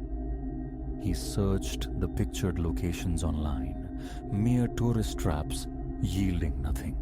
He began to fracture his routines, embracing spontaneity, desperate detours designed to elude this unseen chronicler. Yet the cards persisted, mocking his efforts. A valiant deviation. The park is rather lovely this season, no? Sleep became a fugitive state. Leaving his apartment felt like shedding armor. Every passerby, every casual glance morphed into potential surveillance. Was it the woman who poured his morning brew? The taciturn neighbor down the hall? Some forgotten adversary nursing a spectral grudge? He sought out the authorities, laying out the sequence, the impossible prescience. They offered sympathetic shrugs. Without overt threats, their hands were bound. Relocate your mailbox, they suggested. Advice that felt laughably inadequate. He knew, with chilling certainty, the cards would find him. In a surge of desperation, he engaged a private investigator, a Ms. Thorne. Her initial assessment was professionally skeptical, yet as the postcards continued their unerring arrival, predicting moments with uncanny precision, her composure frayed. This defies explanation, she confessed one afternoon. The collection spread like ominous tarot across her polished desk. It's perpetual observation, but displaced in time. It makes no logical sense. They deployed countermeasures. Cameras bristling around his home, mail meticulously screened, even a temporary relocation to a friend's distant apartment. Futile. Regardless of geography or precaution, the postcards manifested. The messages burrowed deeper, their intimacy becoming invasive. You ought to ring your mother. She frets. That irritation on your arm looks bothersome. Perhaps Melaleuca oil? I perceive your fear. It is appropriate. That final sentence shattered his remaining composure. He ceased venturing out, severed connections. His world shrank to the confines of his apartment, blinds drawn, nerves screaming at every floorboard creak. The postcards now bypassed the mail system entirely, appearing silently beneath his door. Sanctuary is an illusion, one declared. Discovery is inevitable. He was captive in his own existence, tormented by missives from an omniscient persecutor. How could one combat an adversary who perpetually occupied the future? Months blurred. His career evaporated, relationships withered. His universe contracted to the fraught space between his threshold and the accumulating cards, retrieved each time with trembling hands.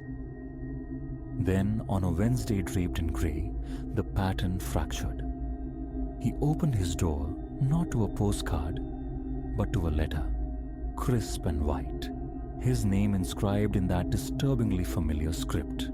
He simply stared, suspended between terror and a desperate need to know. What new torment lay within? Curiosity, sharp and insistent, finally pierced his fear. Inside, a single sheet. As he unfolded it, something small and metallic tumbled out. A key. He retrieved it, its coolness a stark contrast to his fevered skin, and read the letter. Questions must be consuming you by now. Answers await. This key fits a locker at the central station. Midnight tonight. Arrive unaccompanied, or the truth remains forever veiled. He must have read the words 100 times, his thoughts a chaotic storm. This was the juncture, the potential confrontation, the chance to unravel the why. Yet, could it be trusted? A lure into some final, devastating trap. Ultimately, the hunger for understanding eclipsed the instinct for self-preservation. As midnight crawled closer, he found himself navigating the echoing emptiness of the deserted station, the key clutched tight. The locker was easily located. His fingers fumbled with the lock, bracing for something. An explosion? A sudden blow? Instead, the metal door swung open to reveal only a small, leather-bound journal. He opened it. The world tilted, threatening to capsize. The handwriting mirrored the postcards precisely. But this wasn't merely our diary, it was his. Page after page detailed his own thoughts, his experiences, events yet to transpire. The final entry bore a date 5 years hence. It recounted, in his own future words, the discovery of temporal displacement, the subsequent decision to send warnings back to his past self, an attempt to brace for impending upheaval. His mind reeled. Impossible. Yet, it illuminated everything. The predated postmarks, the impossible intimacy. He had been stalking himself. As he stood there, journal pressed against his chest like a shield, a figure coalesced from the station's deep shadows. Recognition struck before the light fully caught their features. It was him. Older, lines etched deeper by time and strain, but unmistakably Elias. "Forgive me," his future counterpart murmured, the voice laden with a profound weariness. "I believed I was aiding you, preparing you. I see now. I only cultivated pain." Why? The word tore from his throat, raw and fractured. Why inflict all this? He sighed, a sound that seemed to carry the weight of years, to avert a catastrophe, one that irrevocably altered our world. I grasped too late that in manipulating the past, I was cementing the very future I sought to prevent. They spoke for hours in the hollow silence of the station. The older Elias recounting the years ahead, breakthroughs and shattering losses, a world teetering on the precipice. "What becomes of us now?" Elias asked as the first hint of dawn stained the sky. "Now," the future Elias replied, "we allow the current to flow unimpeded. No more postcards, no further interference. What is destined will arrive." And with that, she dissolved back into the nascent light, leaving him solitary, clutching a journal filled with impossible futures. To claim life returned to its previous state would be a falsehood. How could it? He carried the phantom weight of a future that might or might not materialize. The echo of a conversation with a self he desperately hoped never to become. The postcards ceased as promised, yet the experience left an indelible scar. He moved through his days hyper-aware, each decision, each minor act, potentially steering him toward or away from that haunted visage in the train station. Sometimes, the urge to incinerate the journal, to obliterate the foreknowledge and reclaim ignorance, felt overwhelming. But he couldn't. It remained, a stark testament to time's fragile tapestry, the gravity of choice, and the perilous folly of attempting to outwit destiny. And occasionally, passing a display of postcards, a familiar chill snakes down his spine. He can't help but wonder, is this how it starts?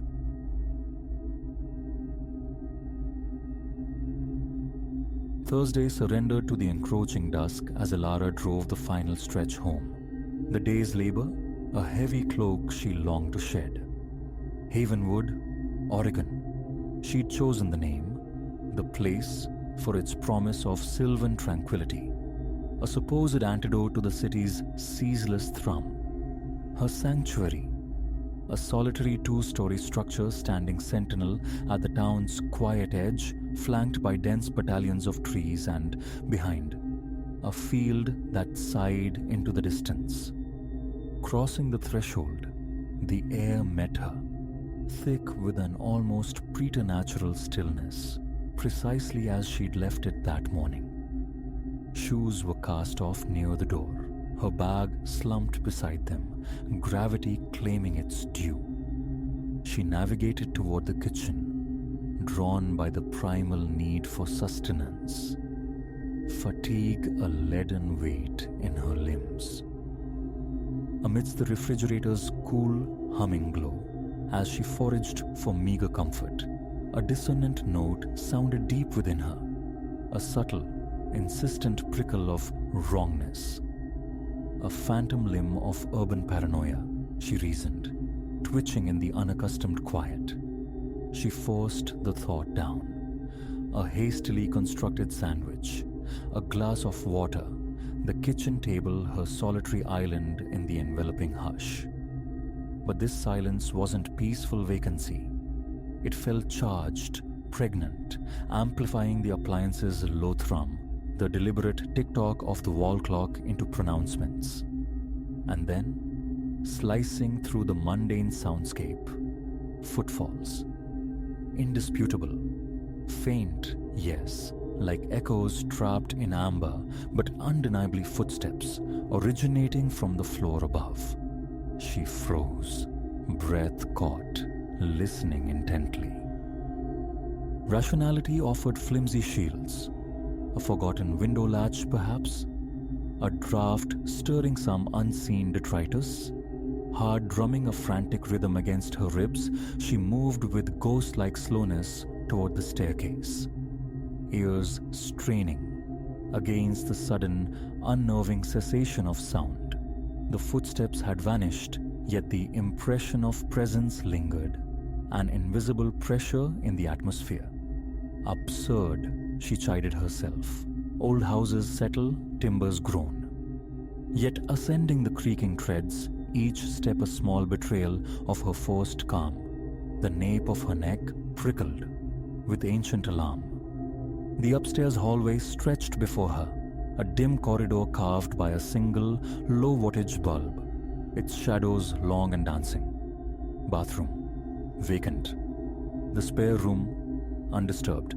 Her own bedroom sanctuary, inviolate, exactly as she'd left it.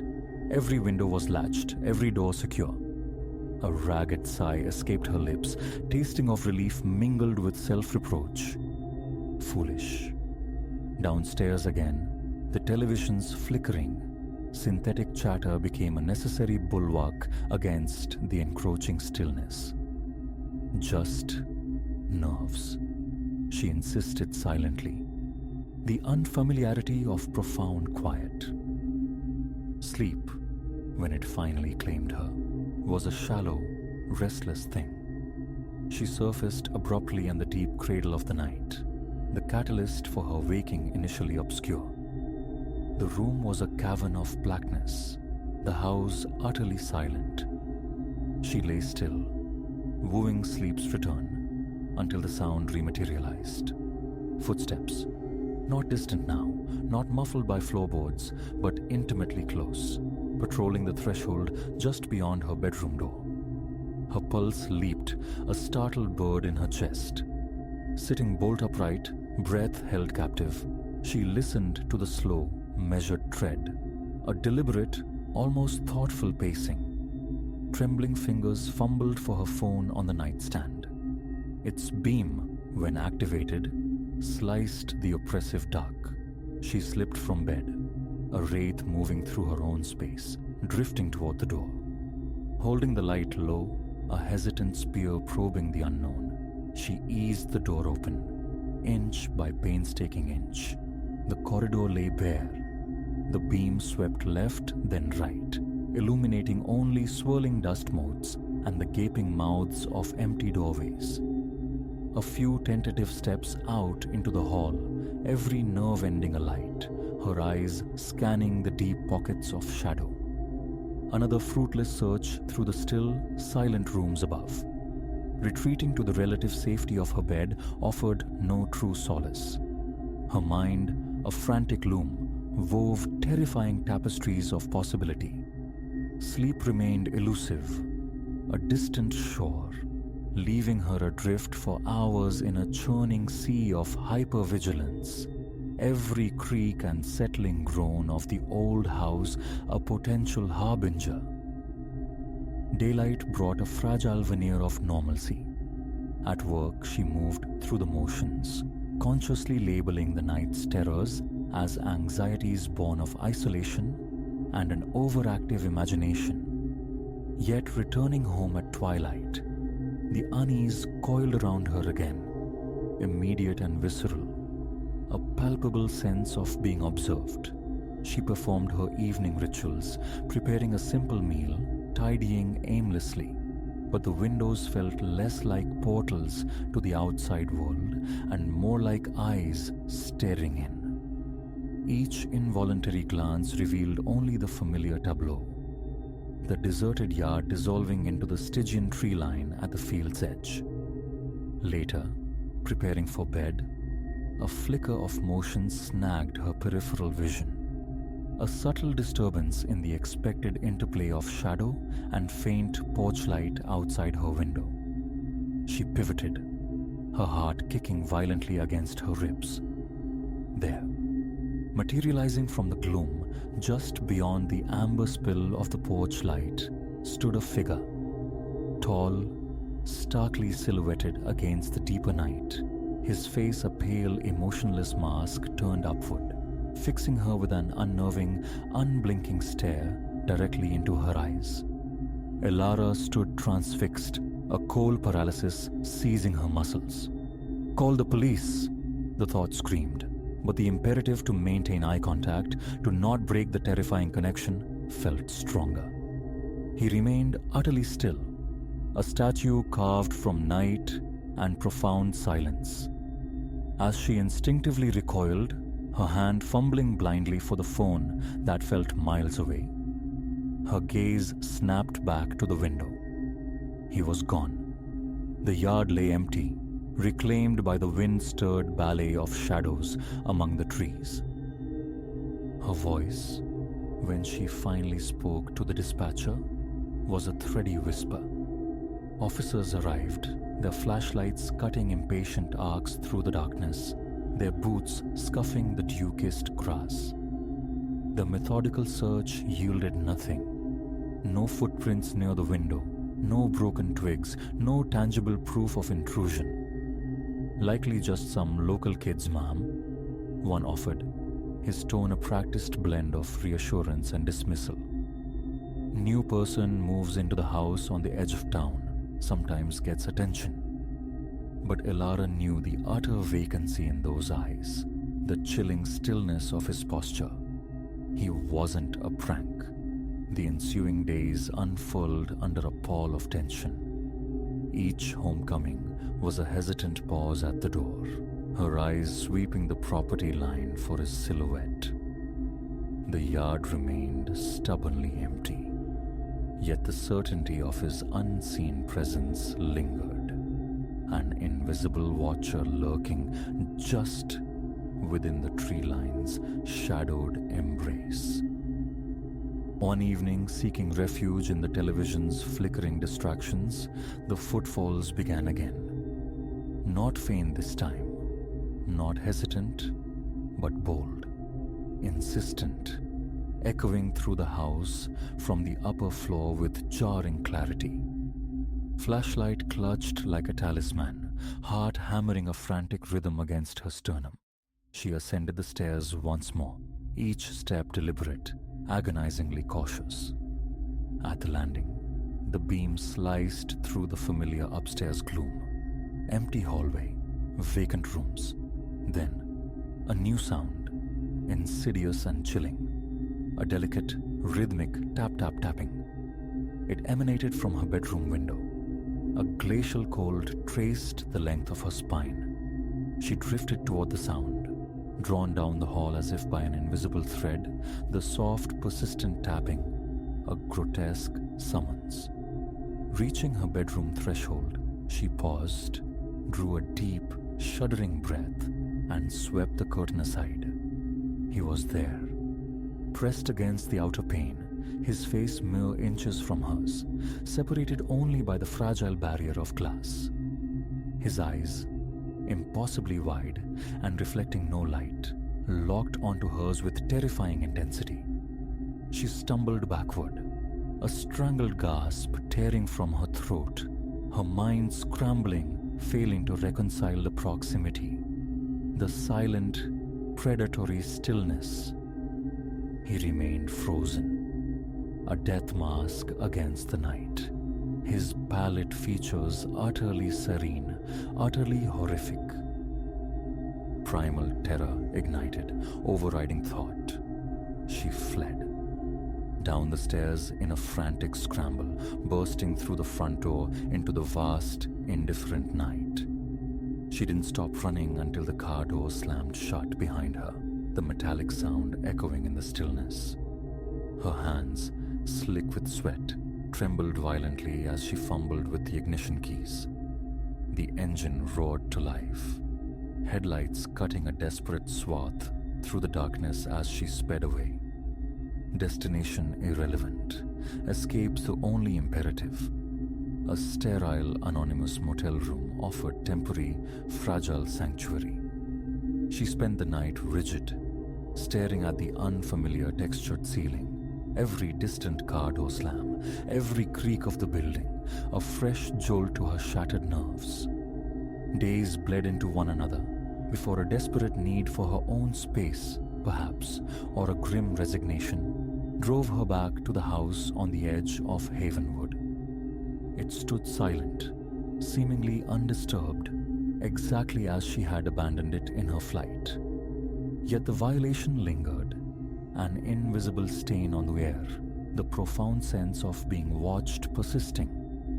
Who he was, what spectre or madman haunted her threshold, remained an agonizing, unanswered question. Now, each night unfolds the same grim ritual. Curtains drawn tight against the dark. Locks meticulously verified, double-checked. And then, the waiting. Because deep within the marrow of her fear resides the chilling certainty. Someday, perhaps soon, he will return.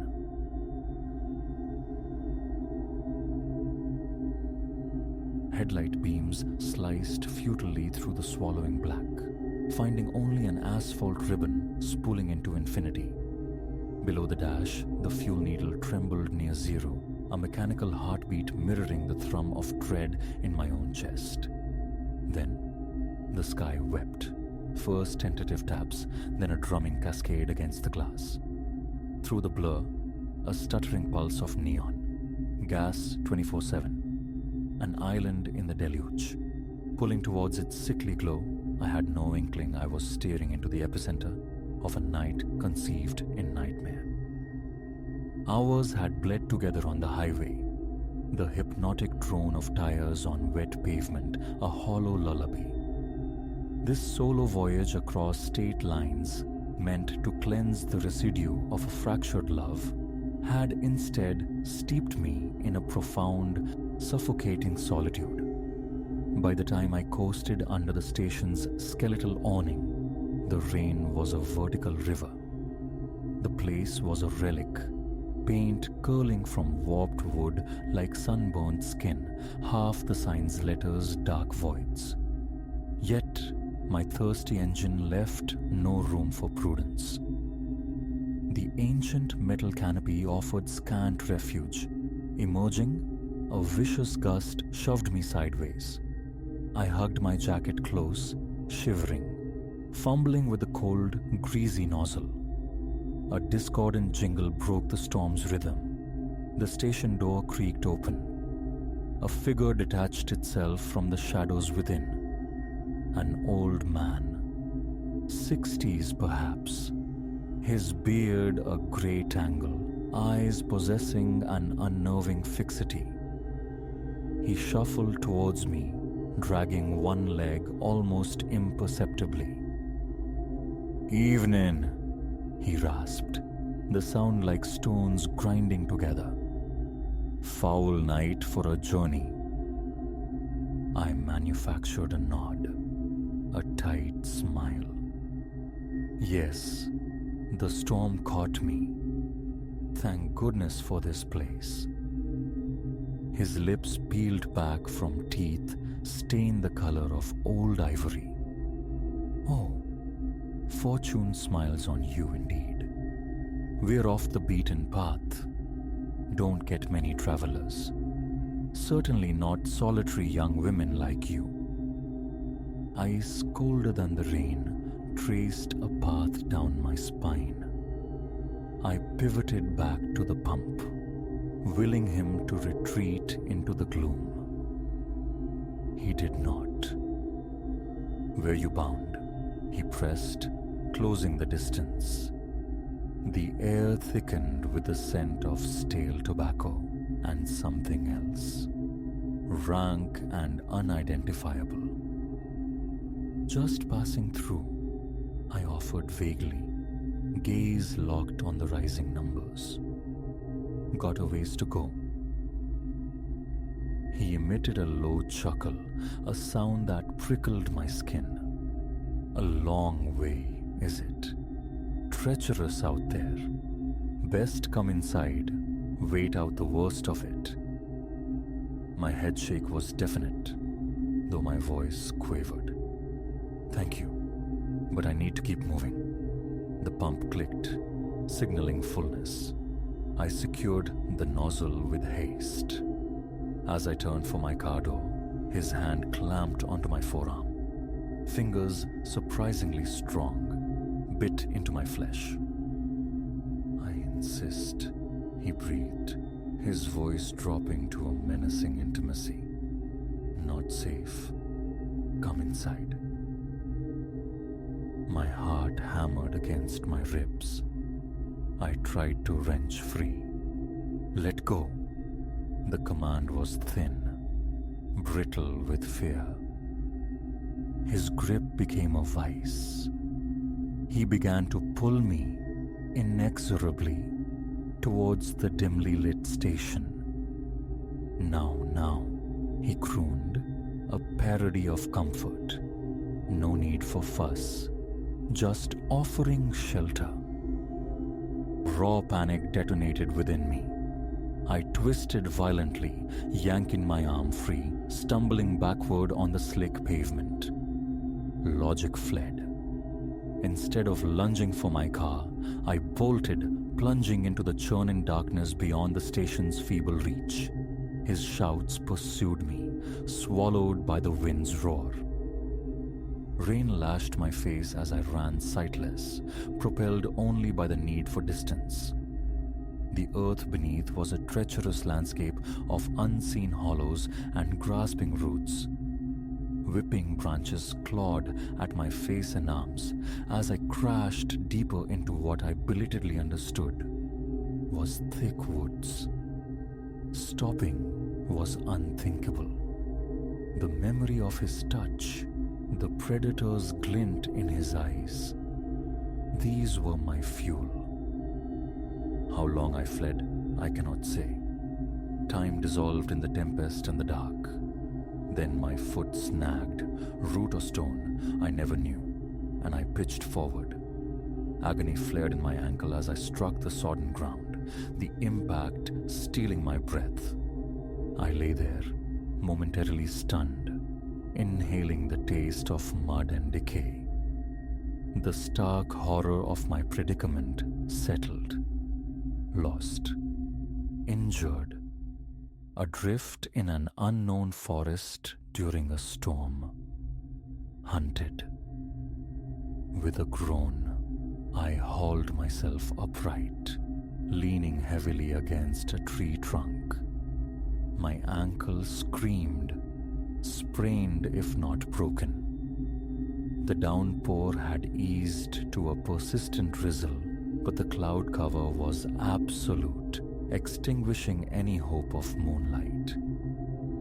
A twig snapped nearby. I froze, every nerve alight. Him? Had he followed? Or just some nocturnal creature startled by my passage? I held my breath, straining to hear past the frantic pulse in my ears. There again, the distinct cadence of footsteps, measured, unhurried. I know you're out here. His voice slithered through the trees, injecting fresh terror. Can't hide forever, little bird. These woods are my own backyard. A sob caught in my throat.